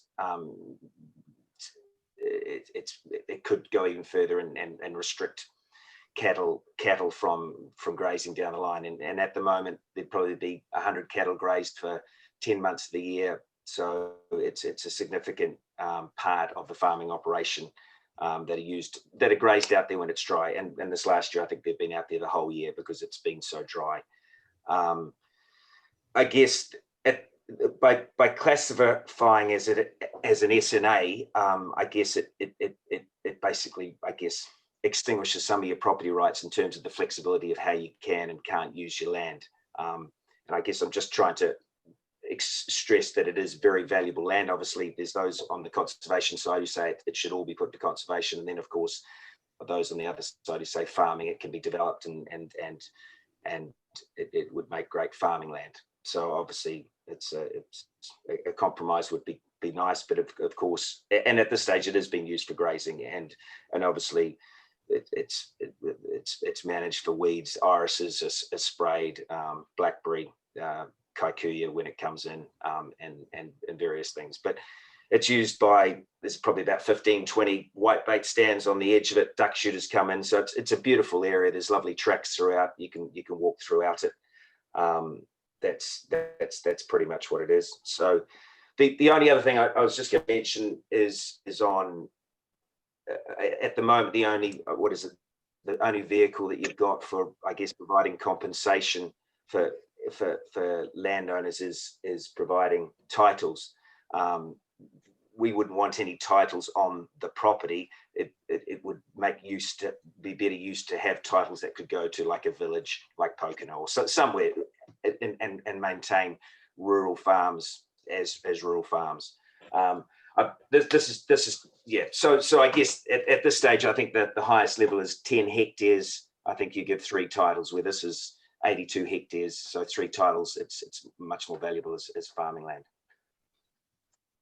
So any questions that you Right, have. thanks, Mr. Murphy. Let's see if there are any questions. Ms. Gibb? No, thanks, Mr. Murphy. I'm just making sure I understand the relief sought, and in actual fact, you're wanting a reduction of the area. Yes, that's right. Yeah, in consultation with the Waikato District Council, Yes. and I guess do ground truthing, and I guess obviously areas evolve over time, and see what's there, and see if we can agree on something. Okay, thank you. Thank you. Ms. Sedgwick? No, I'm all good. Thank you very much. Thank you for your submission. It's very helpful. Mr. Mark? Yeah, no, thank you for your submission. It's pretty clear what you need, what needs to be done. Mr. Cooney? Thanks, Mr. Murphy. I think I might know your father, so, Okay. Say hi to him. No questions. Thank you. And I know I have no questions either. Thank you, Mr. Murphy. Thanks for your submission today. Can I just I know this is on a slightly different topic, but I just thought I'd mention this. I've got two maps here. So this is, I can't show it to you, but basically this is the UK. This is like an industrial area. This is a village. I'll bring it a little closer. So each is little villages, and there's no, and between them is all countryside. So it's really beautiful. So literally there's no lifestyle blocks everywhere, and they look after basically the countryside. It's basically, it looks after the intrinsic beauty of the countryside. And this is the same size, which is west of, this is Hamilton here. I know you can't see it, but there's basically lifestyle blocks all through here. We're on the UK one. It's literally village, countryside, village, countryside. They strongly protect the countryside by having designated areas for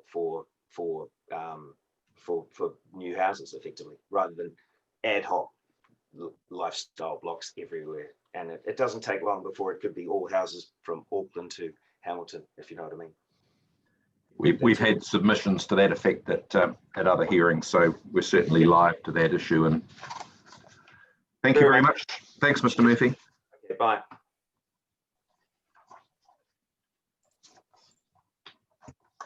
Sorry, I've lost my piece of paper. Here we go. Our last submitter is Mr. Button, Ms. Kruger for Kiana Lace, please.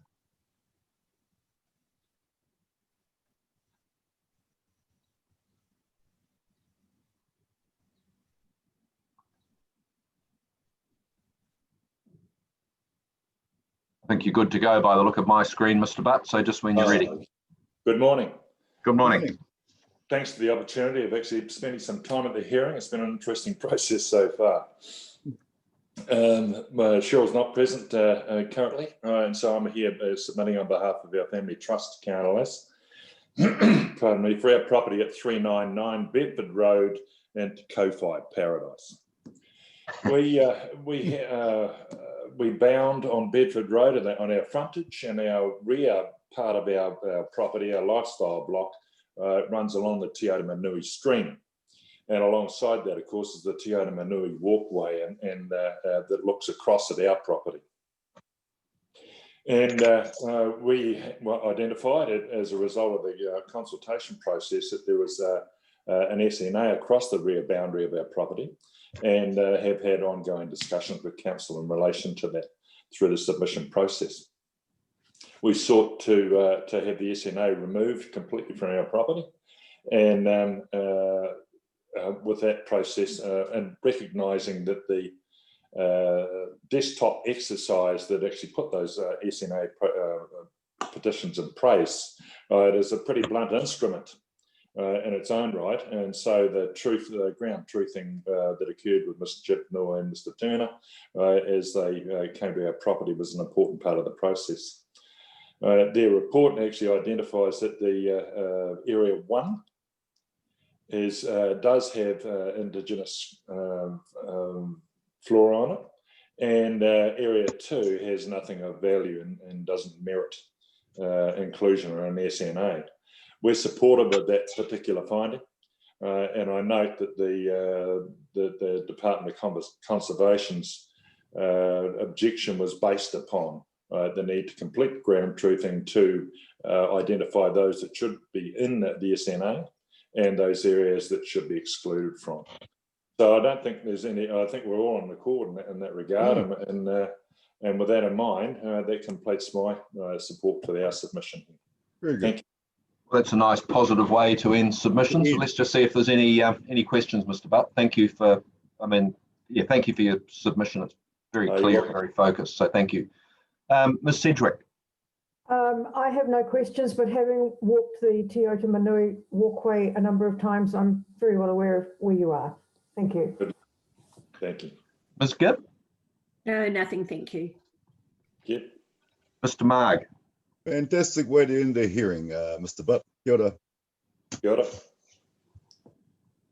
Mr. Cooney? No, thank you. Thanks, Mr. Butt.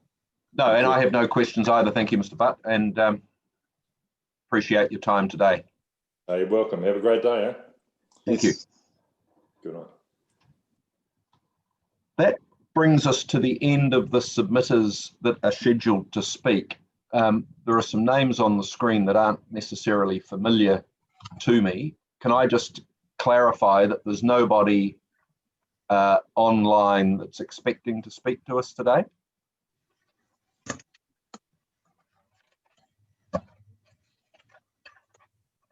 That's good.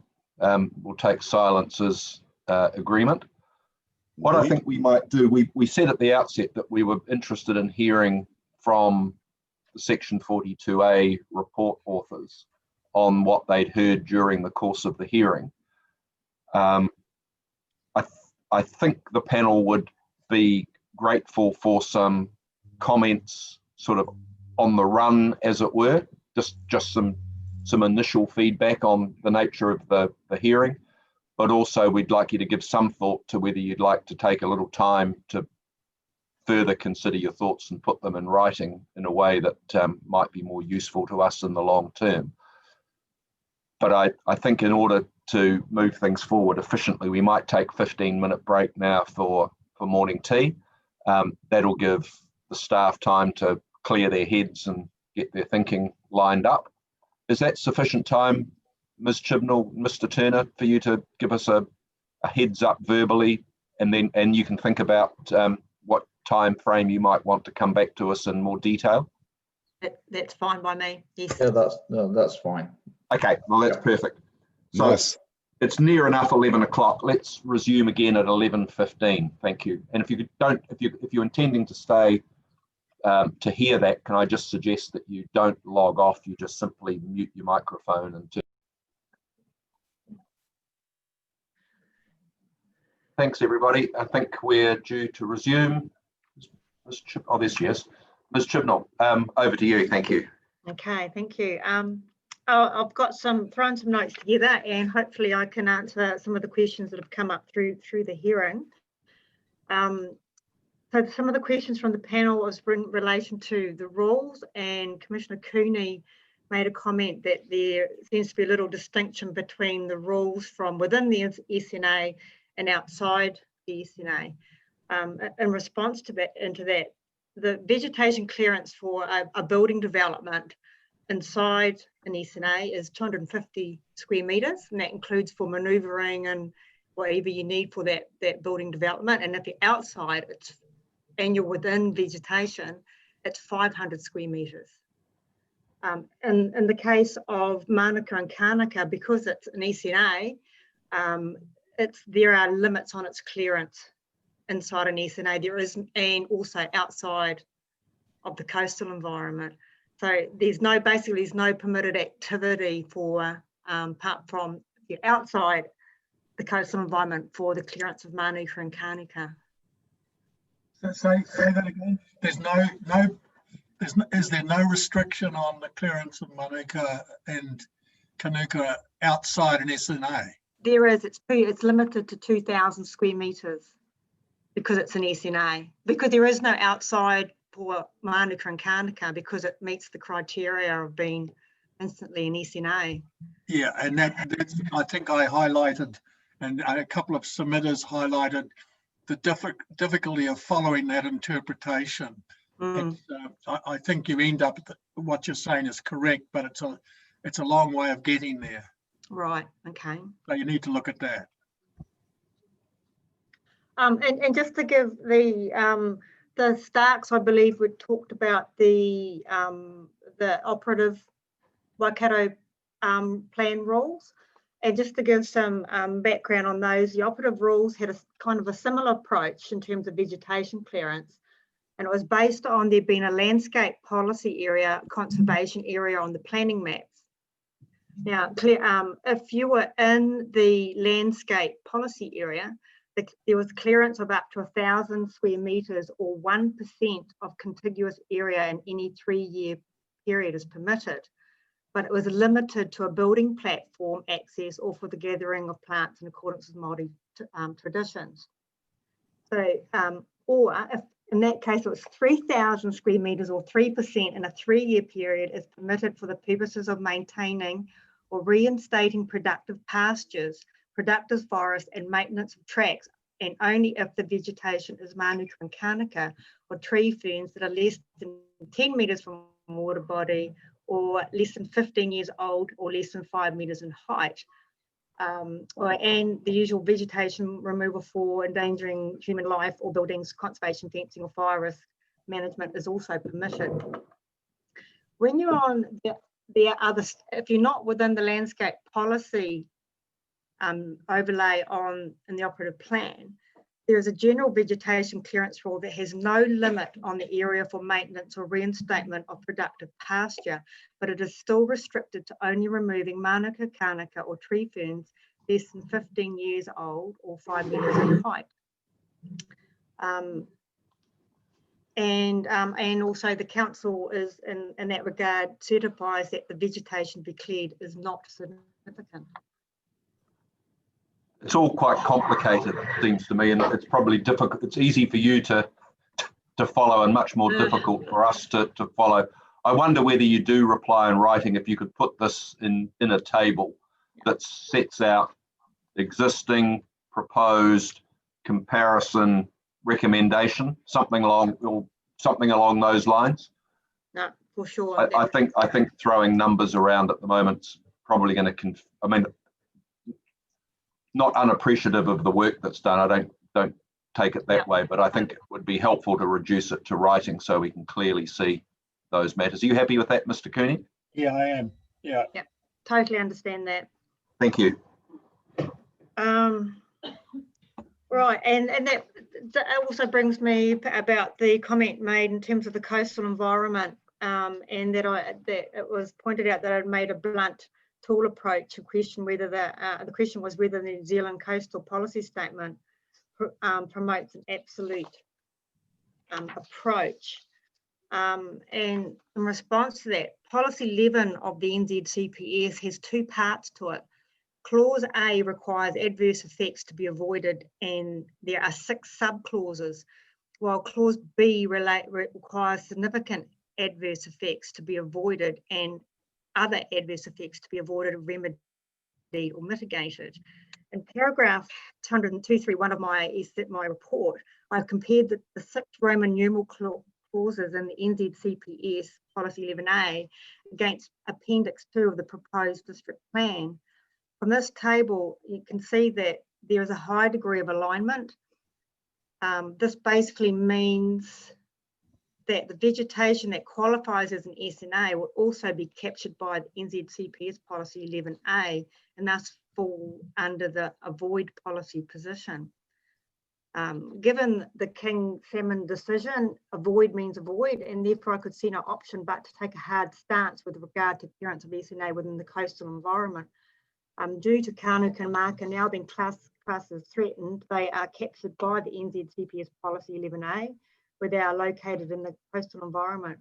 And I agree that this is a blunt approach, and I consider that the inclusion of these species on the at-risk or threatened list has had, I believe, an unintended consequence of elevating the species from a permitted activity framework when in the coastal environment. Just on that, when you say that Manuka and Kānuka are now listed as threatened, is that within the New Zealand threat classification system list? So it's been formalised in that way, has it? Yes, just to be it has clear. been. Yeah, yes, it has been.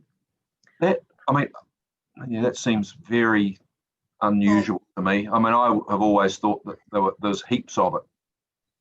There is. I don't understand why it's threatened. Is that what? Can you enlighten us on that, Mr. Turner? Yeah, yes, it's been put on the threat list along with quite a lot of other species from that sort of group because of the threat of myrtle rust. But at this present moment in time, there's no evidence that there's been any significant effect from myrtle rust on the two species. So it was done as a precautionary measure, but I agree. I don't think those two species should have been put on the list until we had some evidence that they were being affected. Because no, that's helpful clarification. But it does seem, as you've said, Ms. Chibnall, the policy gives no wriggle room. It's avoid adverse effects. Well, of activities on. So, you know, anyway. I question that. I raise an argument on that. And that is you've got so much of Manuka and Kanuka. If you're taking out a prescribed amount, why is that an adverse effect? You know, this can't be so absolute as to cover every little piece of even one stick of Manuka. And I wonder if you could look at whether there is a bit of an out here about it. It all comes down to the extent and scale of the removal and what then constitutes adverse effects. You might have to get a bit of legal advice on that, but I just wonder whether it's something that might be worth looking at. Could you? I think it'd be helpful for Mr. Turner to tell us at the moment. I'm wriggling around here, and I'll come back to policy 11 now. But it does say avoid adverse effects of activities on indigenous taxa that are listed as threatened, and taxas defined in the glossary. Does that mean that it's an effect on, in your view, on every individual plant, or is there some scale associated with that? Both in terms of what an adverse effect is and what taxa means in this context? In my view, it's not an adverse effect of removal of Kanuka, but it does come down to an interpretation of what that means. I wouldn't, from an ecological perspective, the removal of Kanuka and Manuka in these areas is not a significant adverse effect. But it's an adverse effect on the indigenous taxa. And does indigenous taxa mean on the species or on the individual plant? Because that's what it hinges on. And if an ecologist looking at that says it's an adverse effect on the plant, does that mean that it's an adverse effect on that taxa? Or does that mean we've only taken 3 trees out and there's 100 left? It doesn't make much difference. Which of those is correct ecologically? I think taxa is talking in the broad sense. So there may be some room there to move on that. So that's at a population level or a district level or a scale level, you believe? Yeah. I'm just trying to find where the glossary is in this. Because it's talking about the species level. Glossary, because taxa is defined in the. So there it is. Named biological classification units assigned to individuals or sets of species. I think that's it's at the species level. So you could argue that taking out individuals from a population is not affecting the species. I'm not quite so much interested in whether you can argue it or not. I'm interested in what your view as a professional ecologist is. That's your argument. Yeah. That's your professional opinion. Yeah. Okay. Thank you. That's helpful. Can I just add to that I have discussed this with council, with our legal counsel. Yes. And they have advised that avoid means avoid. Yeah. But that's right. We accept that, but it's not just avoid means avoid. It's avoid adverse effects on indigenous taxa that are listed. Yeah. And it's a matter of what an adverse effect on indigenous taxa is, not just avoid means avoid. Right.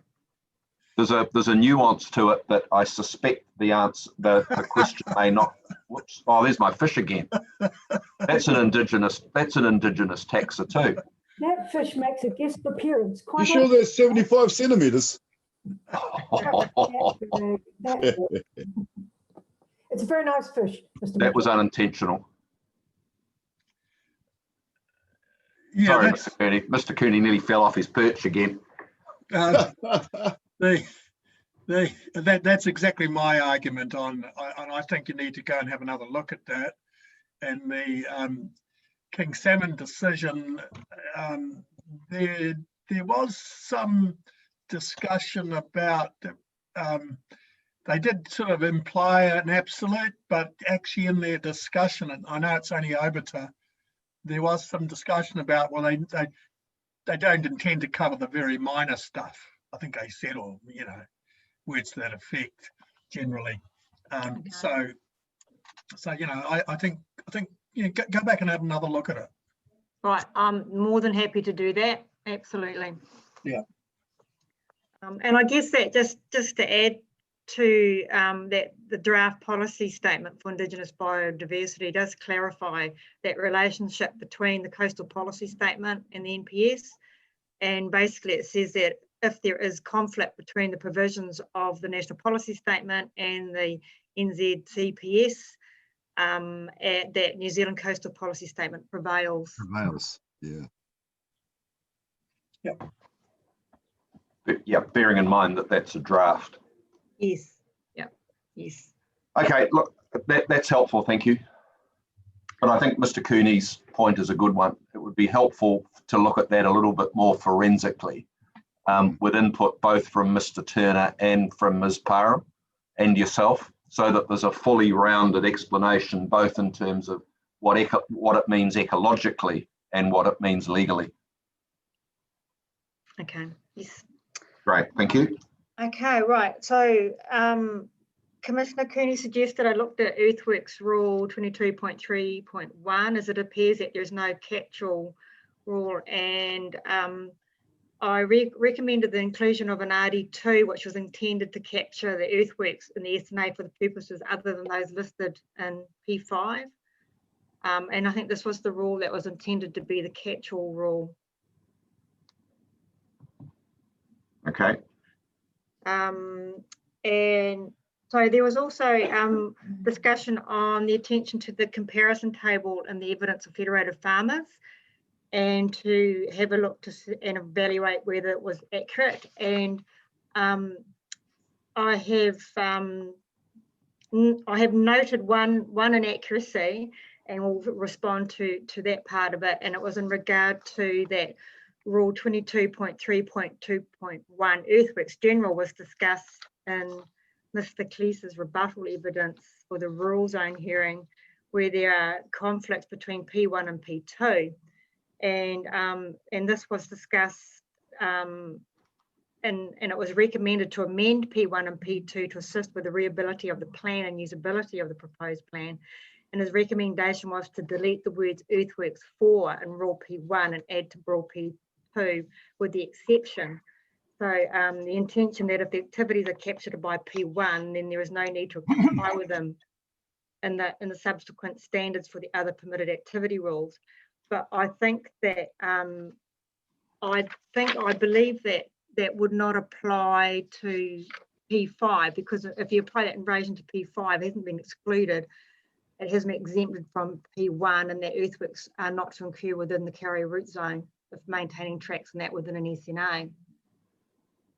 That's how I interpret the rules at this stage. I think that's an issue again. It would be helpful to put that in writing, and if you think there's any clarification, I mean, I think it's fine to say this is how I interpret them, and certainly appreciate that.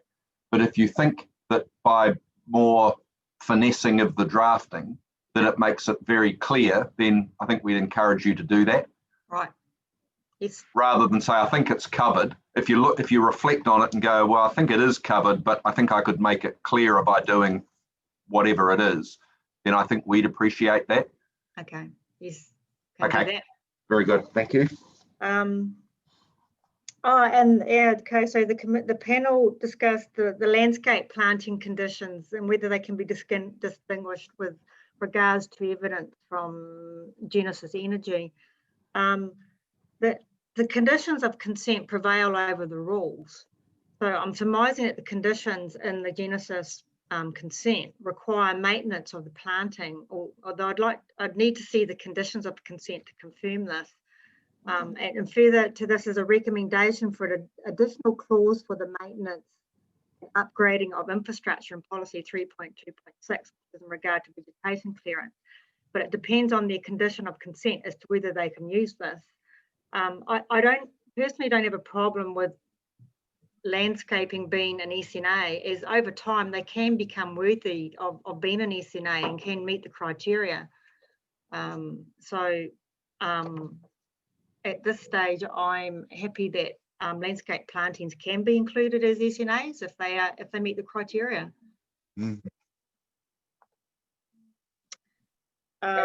That was the natural, unnatural argument, wasn't it? Yes, it was. And I just a note here that we've called our bushes areas significant natural areas, whereas Auckland have called them significant ecological areas. And I think that Waipa or Manamata Piako have called them something else again.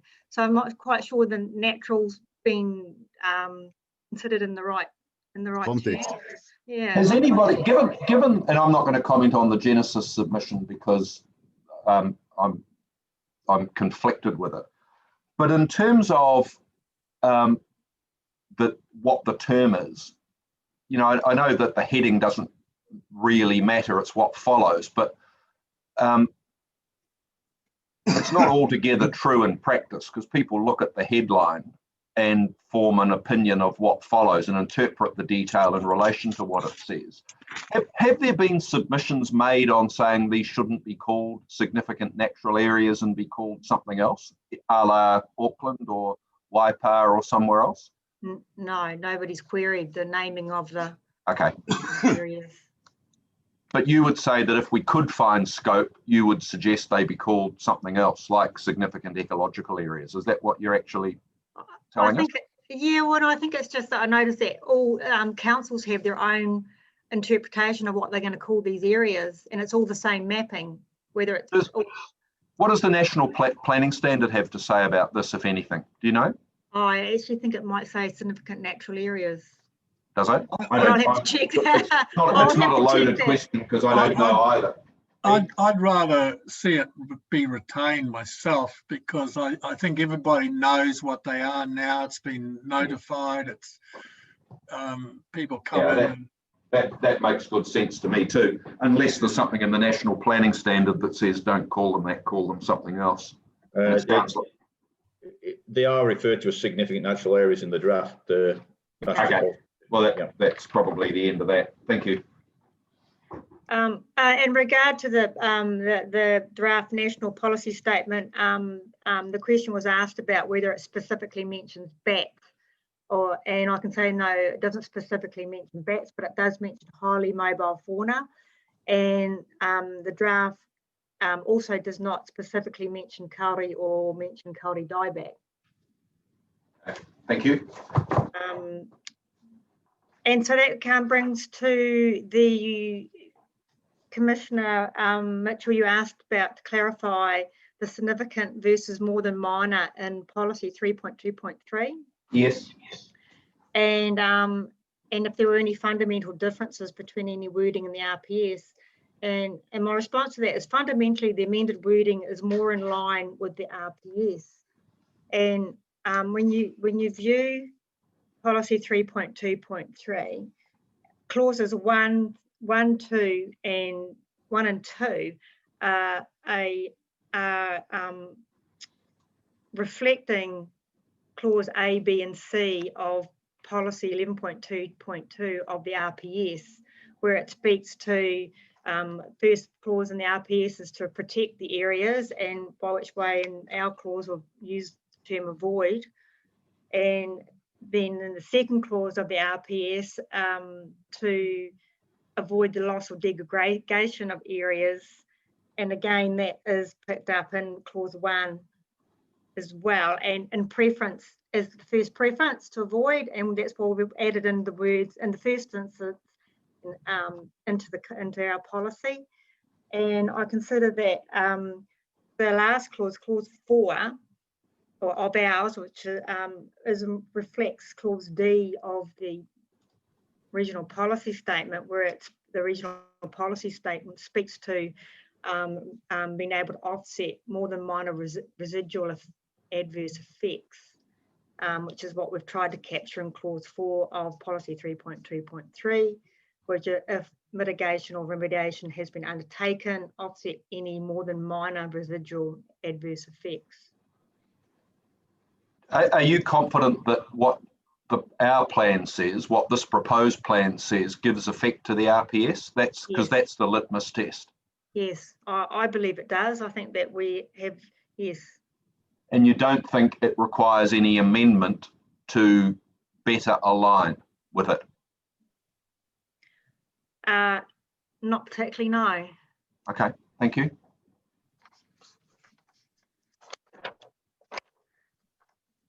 Right, that comes to Mr. Denton.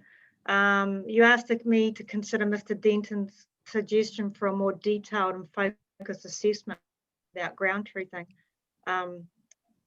I believe it needs to be ground truth. I think to be absolutely clear as to where that line's going to be, you need to go and have a look and to assess it on the ground. So you can't do a revision of those maps with some more precision. You just have to go out there, do you? I believe you have to go out there because the like regional have said, that was done at a 1 to 10,000 scale and done as a regional on a regional scale, where we're looking at property scale. And I think that, to be fair to property owners, we actually need to go onto the property and have a look. And you know, even saying that, you have a line on the map and you go out to a property, even that can be difficult to tell where is this line in relation to this when you're standing out there on the property as well. Agreed. However, where do you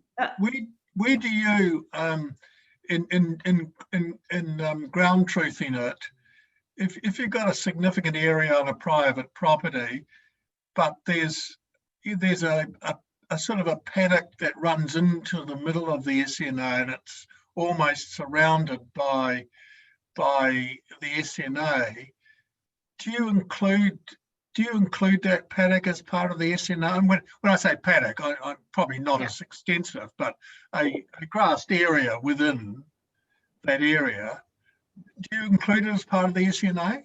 Well, no, you have the opportunity, and that's what the ground truthing would be all about. And I'll use the example of actually Mr. Newton's property was one where if you look at his SNA mapping, it's quite an elaborate lines going around the very edge of his SNA, and there's been a steps in where there might be just paddock. Now, the one of the challenges is, do you walk that line to ground truth it, because your 100 metre line becomes 100 kilometres, so to speak. You know that. Yeah. It's quite a challenge. What about the argument that I think, and I think this was a bit confusing for some submitters, was that there was, they thought you might have to include that paddock area because of the corridor situation. Is that doesn't apply? No, I think the corridor thing is the ability to where you've got and maybe this is why regional's view is that regional thing where you can see where you might be able to make corridors. The between the two, all the polygons of SNAs. You might be able to join them eventually up, so there are corridors, but no, there's we're talking about a wider scale, are we? Yeah. What's your view on that, Mr. Turner? Just in terms of the Denton property. I mean, it seems pretty. I mean, he had aerial photographs going back from whenever it was. We can look it up. 40 years ago or 1940, showing that until reasonably recently, the SNA around his house didn't exist. It was paddocks. Yeah. How confident are you if we were to accept his submission and drew the line as he's proposed it? Does that represent a threat to biodiversity, or does that sort of 99.9 capture what we're worried about? I think 99%, point, it does capture what we're worried about. I think in the case of Mr. Denton's property, you've the adjustments are relatively minor, and the information that's been provided is very good, and therefore you can make those adjustments with a reasonable degree of confidence. But of course, like in all these cases, we're always open to challenge if we haven't been and actually visited the property. But there does seem to be a difference, doesn't there, between a submitter saying you've completely put this in the wrong place, get rid of it, versus somebody else saying for these reasons you need to tweak the boundaries a little bit and I'm supportive. I mean, that doesn't seem to me to be posing any great risk to the landowner, hence the question about what you think it means from an ecological perspective. And if you are able to say, whether the line's here or there, and it makes sense looking at the aerial photographs, I would have thought that's probably good enough, because otherwise you're never going to, I mean, if you've got a ground truth, every bit of native vegetation in the district, we're all going to be dead by the time you've finished it. Yeah, you're right, probably. Yeah. And that just doesn't seem to make any sense to me at all. Well, sorry, Ms. Gibb, you've been trying to say something while I've been. I haven't. I'm not speaking loud enough, obviously. I think that we should work in a higher trust environment, and there are other submitters, along with Mr. Denton, who have actually provided precise lines around those SNAs. And I'm wondering if, I know we talked about getting a program together to continue the ground truthing of the private properties. If that's a starting point where the owners actually want to submit their map, then maybe that saves work from the council perspective. I don't know. And in cases like Mr. Denton's, it could just be you decide on the papers. If there are some issues where you're not so sure, then those could be the ones you ground truth. I'm not sure if that's an appropriate approach, but all the way through this hearing, we've heard our submitters say, trust us. There have been people who've owned these properties for up to 150 years, through generations, have been looking after these areas. They're not likely to tell us that it's an SNA when it's not, or not an SNA when it is, in my opinion, unless I'm being naive. I suppose the only question is ownership can change, and someone that's not so altruistic can say, well, I've now got an opportunity to do some things.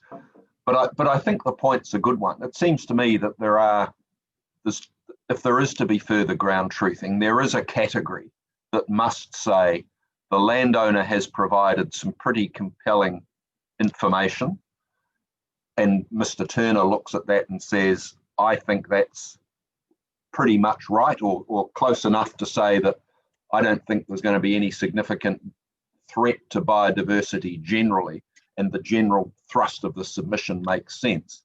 I would have thought that you might call that ground truthing, but it doesn't seem to me to be the one that you need to go and spend days traipsing around the boundary of it and getting a theodolite out to measure exactly where the boundary is.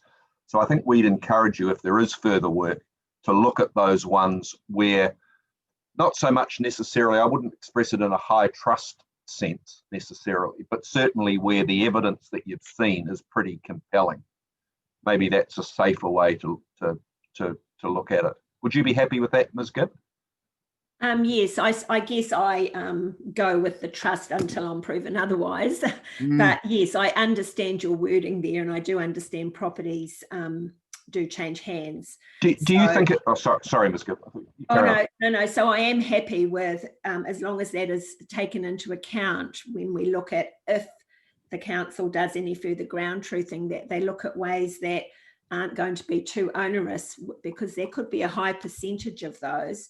And we haven't actually looked exactly at the percentage of the private versus the QE2s and the DOC and the NORs. I mean, I was still trying to get to the bottom of that, and I didn't really get very far with the regional council because I didn't understand it.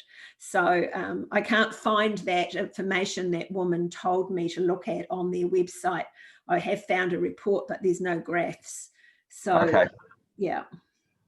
Thank you. Mr. Turner, given that you or someone like you is going to draw the short straw on this, is it reasonably practical, do you think, to go through the submissions and the evidence and be able to say on the papers, I'm satisfied that this one, and this one can be amended as per a figure? Is that something that's worth doing? I think it would be worth doing, and I think there's certainly cases where there's enough evidence to be reasonably sure that you can make boundary adjustments. But I would also say that that's still open to challenge if we haven't ground truthed it, and we have But challenged by whom? Challenged by whom? Waikato Regional Council have challenged the assessments that we've made on the Whangaa Coast. Yeah, but we've already heard that the ones that you ground truthed, the witness, Dr. Deng, I think, said that, notwithstanding the ones that have been ground truthed, she doesn't agree with them. So I'm not convinced in my own mind that satisfying the regional council's ecologists right litmus test for us to draw a line in the sand about. Yeah, I agree with that, because I'm a little bit, this information's come from the regional council, and I think you're entitled to have a closer look at it and make your opinion based on that. And I would have thought the regional council would be there saying, well, even if it's, there's swings and roundabouts and all this, and we're prepared to be flexible on it. It's a problem, and we've contributed to the problem. Yes. Yeah. Just one further point, though, and just be mindful of the draft national policy statement. If that comes out in the form that it currently is now, then the level of information that we're going to need for SNs is going to require ground truthing on pretty much every property. It's just something to be aware of. But why does that change things? It's taking at a national level the identification issue, which we're already doing, isn't it?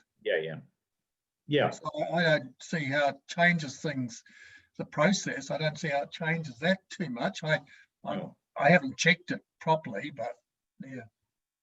Well, I mean, my reading of the draft is that it's incredibly onerous. And I imagine there's going to be huge implications for every TA around the country in finding the funding to implement it. I mean, it seems very idealistic in that regard, I'd have to say. Look, and it's still a draft. I'll have a good look at it, but what is the difference? It just directs you, doesn't it, to identify significant natural areas, doesn't it? It requires you to record specific information about every property, and you can only get that information from ground truthing for every SNA. In my reading of it, that's my reading of it.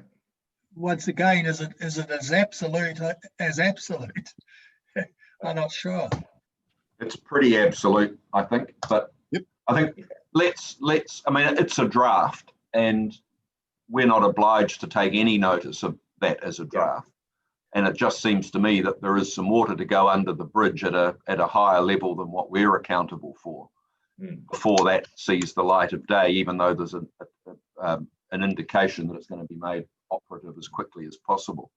I would have thought there'd be some serious numbers of people on planes to Wellington to be talking about it. Okay, thanks for that.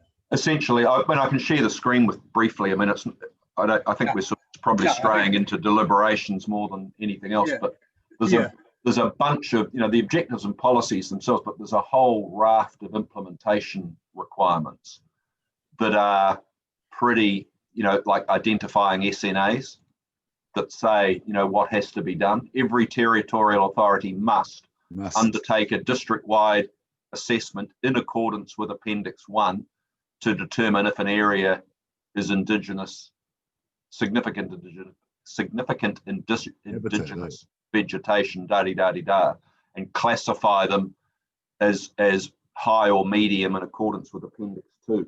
So there's quite a lot of prescription in all of that stuff. Then you go to the appendices, which we don't need to do now, but they're fairly prescriptive as well. Hey, Phil, can I be a nuisance and ask you to forward that out? Save me looking for it. Yeah. Thank you. Yep. Criteria for identifying. There's a lot of detail there. Is all I'll say. Yeah. Is it correct that that's actually been ticked off by MPI? No. No. It says not government policies. Consultation draft. That's the latest. I think that's the latest version. Anyway, that's probably a conversation for another day. Indeed.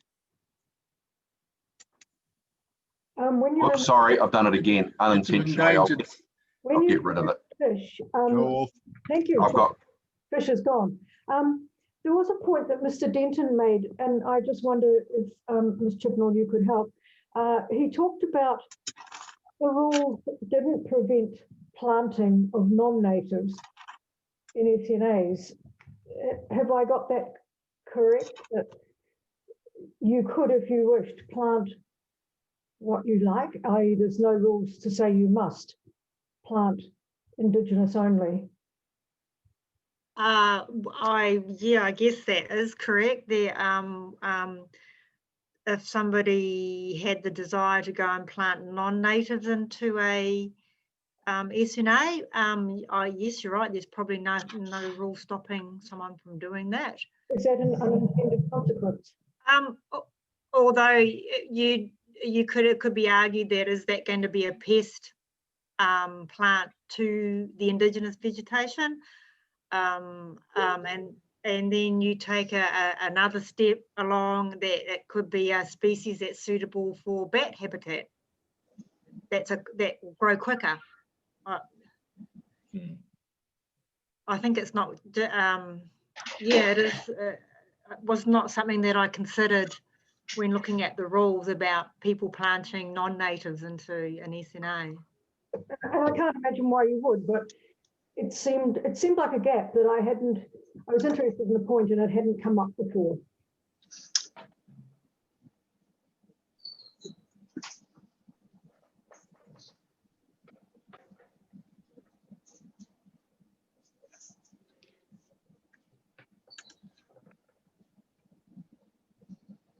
You've muted yourself, Ms. Chibnall, I think. Oh, sorry, was that more of a response to? Well, so my question, I think, I was noting something, but my question then would be, should there be a rule?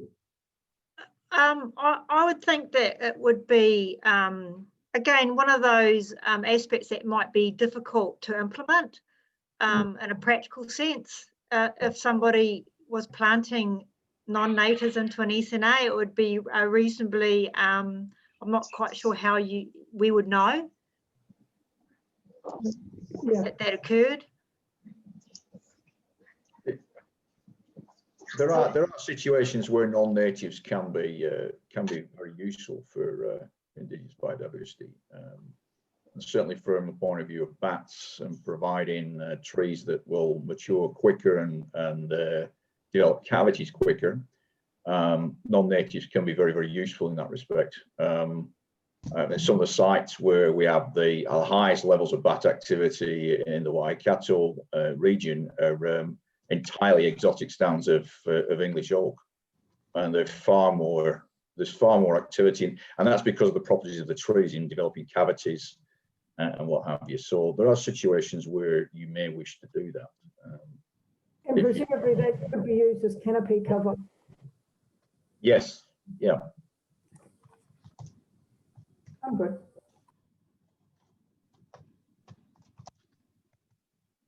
All right, thanks, Ms. Chibnall.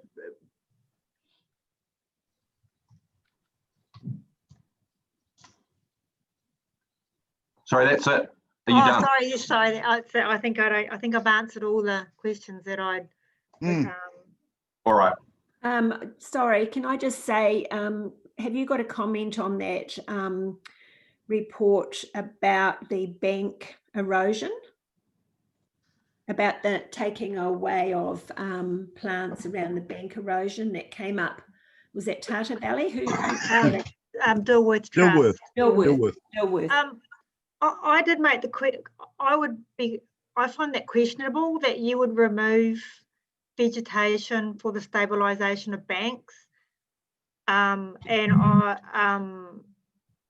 when looking at their land use consent, I could see no vegetation removal provisions in there. It was the consents issued were for earthworks, and it indicated that there was a plan to build platform for planting along the banks. So I don't think you should remove vegetation on the edges of the banks. Not only do they create a nice habitat for over the stream by shading the stream, but yeah, I would, and this might be something that Mr. Turner could help me with as well, but I still question removing vegetation along the stream, along the edges of a stream or a water body. Yeah, What's the point on that? Oh, sorry. I was just trying to say I agree with Ms. Chibnall's response there. Yeah. Within the regional council zones that they've currently got, I know a lot of the work and maintenance going on with river and streams. Council itself has staff that are involved directly in erosion around, say, the Waipa River, for example, and they work with the landowner. And there has been times where there's been a bit of removal going on, where they've created rock walls or put groins in to reduce flow, to reduce erosion. But I guess my view is regional council staff have a lot to do with this. Yeah, I think I agree. I see it more of a regional function than a district council function. Indeed it is. So maybe that's worthy of checking with regional council staff, because I think there's a requirement on them to actually deliver on that maintenance around erosion and stream and river control.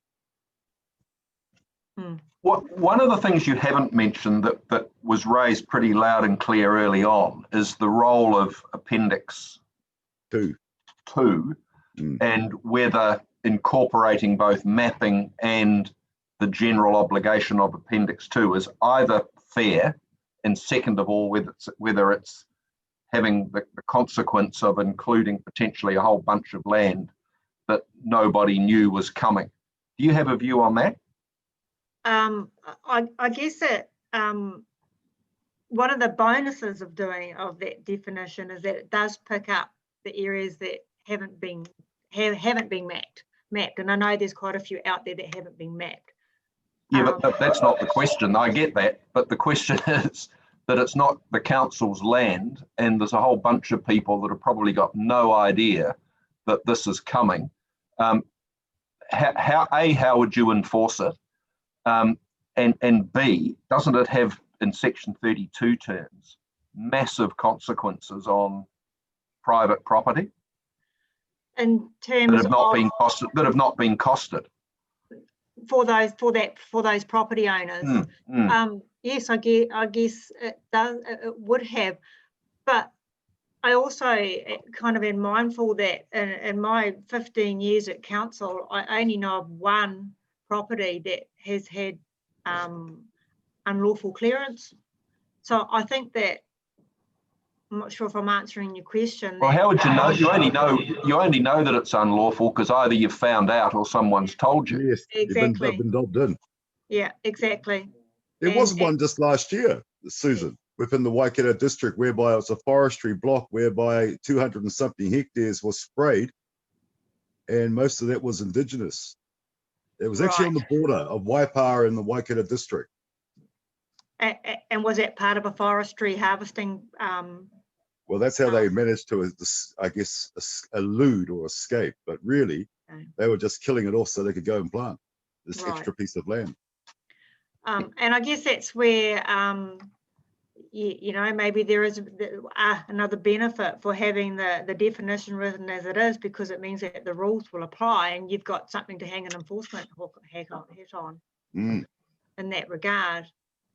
Yeah, but it also imposes, I mean, I know the council has said if someone comes along and says we'll pay, what if you get a gazillion requests and everyone says, well, I'm going to get rid of this manuka and kanuka on my property as quickly as possible because the rules are only going to get harder and harder and harder and harder.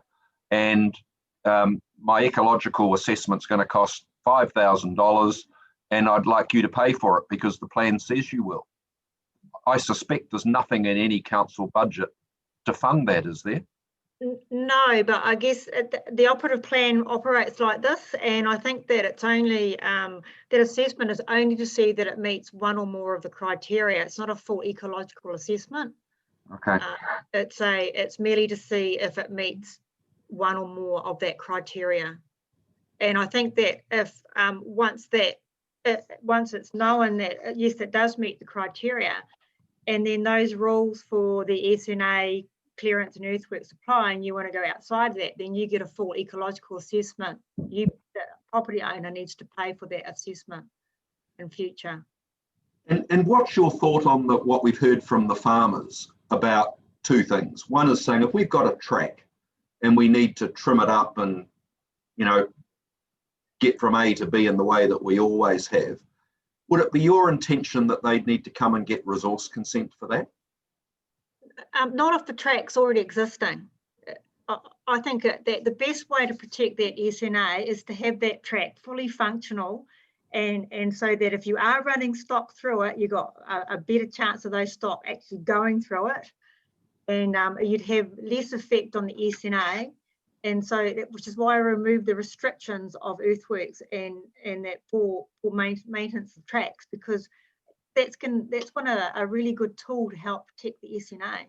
But it may not just be earthworks, might it? It might actually be that to maintain the track, you need to bowl a few bits of vegetation. I think that if the track's existing, there'll be very little vegetation on it.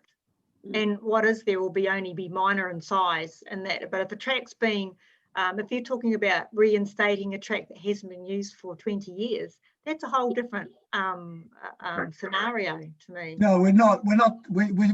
I think the point that we discussed just an hour ago was where you need to divert the track to avoid a huge slip or big hole in the track. You got to connect it up, and so that's why it gets back to what Commissioner Gibbs said. You need to look at what maintenance encompasses there. Right. I don't think any of us are saying, oh, it's an old track that's not been used for 20 years. We're not going, well, I don't think that's what we're talking about. Right. I think we're talking about to what degree does the maintenance of a track extend. Okay. So you need to look at that. Okay. Because also, Ms. Chibnall, with all these rain events, weather events that are getting worse, we see that with our roading, all the slips around the country, and even out of our district, if you look at the Coromandel Peninsula and going over the Kopu Hikawais, all those slips coming out of the areas where there's indigenous trees, etc. I think that also happens in these track environments and on farms. Yeah. So I guess it's a way of practically working around what we want to do and achieve for the property owner and what we want to protect. Yeah, and I fully understand that, and I guess that comes down to, I think I'd said in my mentioned in my report, is how a monitoring officer would review maintenance, and for me it means maintaining that track so it's functional. And so, but I can appreciate if you have a massive slip, then that's probably a whole different kettle of fish. But if it's but then, yeah, I can see your point. I'll probably have to give some thought about that. Might mean bringing in limits or to that track maintenance. But as notified, I didn't think that there was anywhere near enough for a farmer to maintain a track, even for a small slip or anything like that, or putting in a culvert or something like that. So a massive catastrophic slip. Yep, I think that, but there may be provisions in the RMA for emergency works that could kick in there. That could be considered in that scenario. Yeah, it's always unhelpful to have to rely on emergency works. I think because they're. I mean, I take the point that they could well be seen as emergencies, but if we've got an issue that the plan is having to confront that says, what happens if we have a slip? And it's, I mean, if it's a Noah's Ark type slip, then maybe it's different. If it's just routine maintenance associated with heavy rainfall, it's hard to see that would constitute an emergency, or at least it would be arguable. And if we can address it, it would seem to make more sense to make the rules around it clearer. Okay. You've still got to go and get your consent retrospectively. Yes, exactly. True. You do. Yes. And just another one from me. And we've heard quite a lot of evidence from people that are saying, they've got farmland that if left would continue to regenerate, and they need to be able to go and pull seedlings and things out. It's not the intention of the plan to prevent them from doing that, is it? No, not at all. And the operative plan does have pasture maintenance, but it's always limited, seems to be limited to the Manukau Kānaka. But now I've learnt through this process that there's also the tautara that seems to be causing concerns as well. But the intent was not to prevent pasture maintenance, I believe. I guess the question is, if that's the intent, are you satisfied that the drafting makes that intent clear enough at the moment? Because it does seem odd that a farmer can't go along and say, look, there's a tautara seedling come through in the middle of my paddock that I put my best bulls in, and I can't pull it out because the plan says I first need a resource consent. That would seem to be perverse. I agree. Yes. Yeah. And do you think that the plan is currently drafted in a way that makes that clear, that the intention, or not the intention, but that's a perfectly legitimate activity for a farmer to undertake? No, I agree. It's probably not it's not as clear as what it could be. I agree to that. I thought it was probably clearer in the operative plan, where there was clear provisions for if you were if it was not significant, you could go and maintain your pasture. So yes, I agree. It could be clearer in the proposed plan.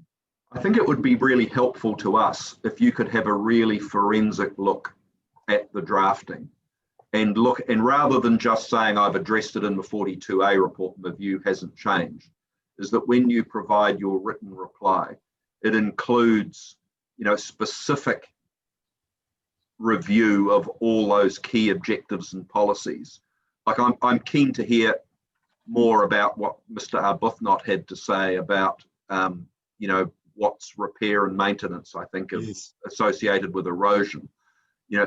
I know that you've commented on that sort of in the 42A report, but I think having now heard the evidence and heard our questioning, it would certainly help us for you to have a top to tail review of the drafting of the policies and the rules and the proposals that have been made, to see where things can be made as clear as possible, so that it doesn't rely on hiring 3 planners and 2 lawyers to figure out whether you're in or you're out. Sure. I can No problem. look I to think that would be helpful. I think the panel would find that particularly helpful.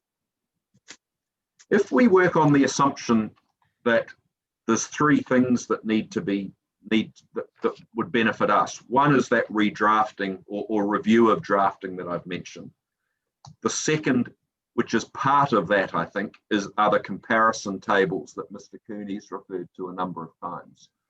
So those comparison tables may assist you in your redrafting anyway, but there's the redrafting, the comparison tables, and the ground truthing between, and there's two aspects of ground truthing. The ones where you think, based on advice from Mr. Turner, that you can draw some lines on maps without having to go out and do any further work. Yeah. And secondly, what, if anything, you think is appropriate to do between now and when the hearings might conclude. Okay. I think if your written reply was able to, and I'll ask the panel for it if there's anything else that they wish, but from my point of view, those three things in writing would be particularly helpful.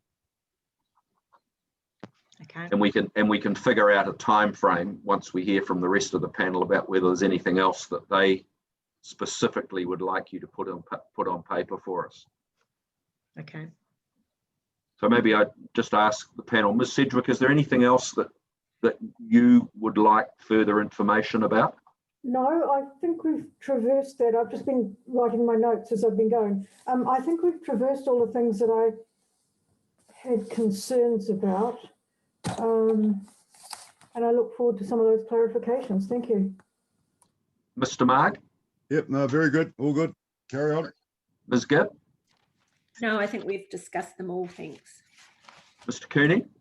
Yes, I made a few notes, and I think the chair has covered most of them just now, but I think there should be more enabling provisions to maintain existing farm pasture in areas outside SNAs, and maybe even to a limited extent within SNAs, but I leave that to you. That would be my view. Also, to build, to have a look at, to build new farm infrastructure out in outside areas, you know, new track, culverts, that type of thing. So you need to have a look at that. If you don't agree, then say so and give the reasons, but I'd like to see more enabling for that type of thing. I think you've got to seriously look at that definition. We've heard evidence from farmers to say, hey, this is a real blight on us and we don't know where we're sitting with it.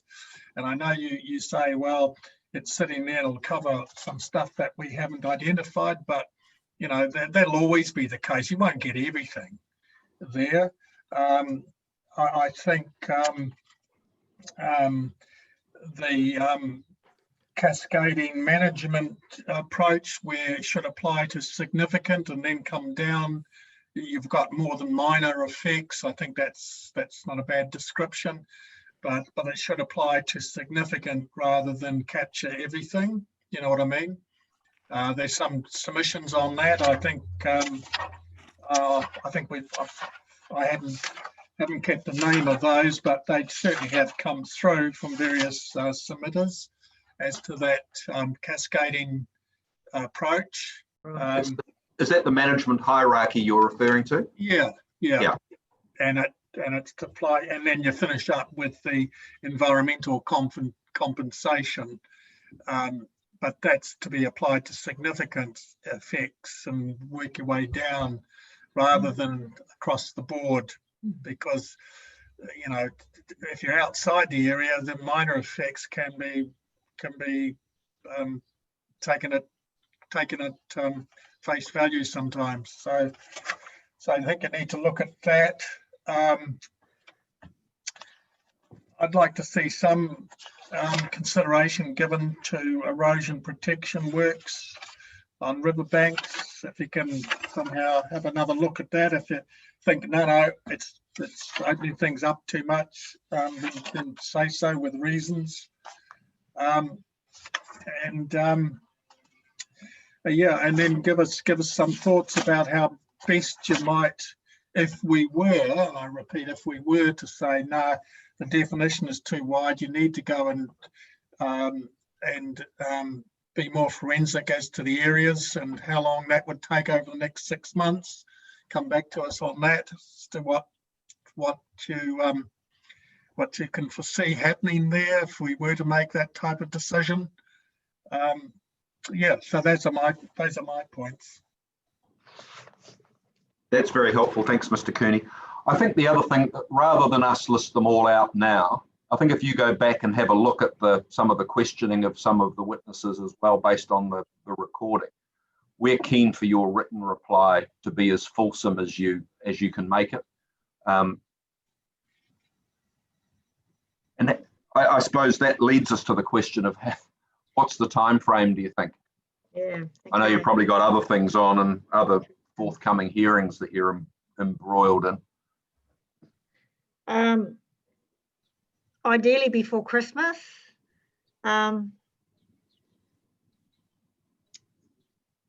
Would be yeah, if I can, I'd like to try and get it done before Christmas.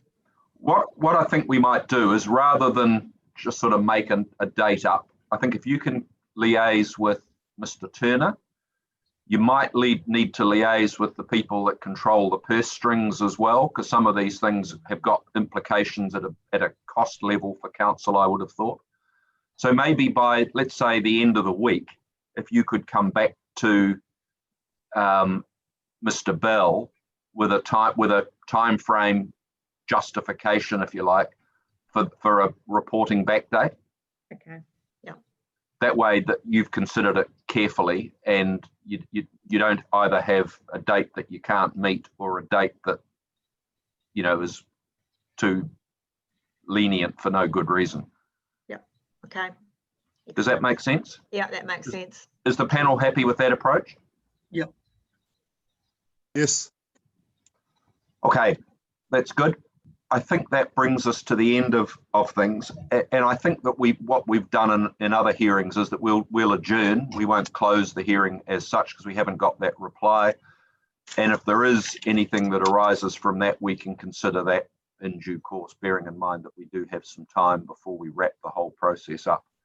But I'd like to reiterate what we said at the start. Firstly, we're grateful for the amount of detail that the submitters have provided to us. It's been helpful, and we're particularly grateful for Ms. Chibnall and Mr. Turner's input, because notwithstanding the number of questions that we have, things, you didn't draft the plan, and that's no criticism of those that did.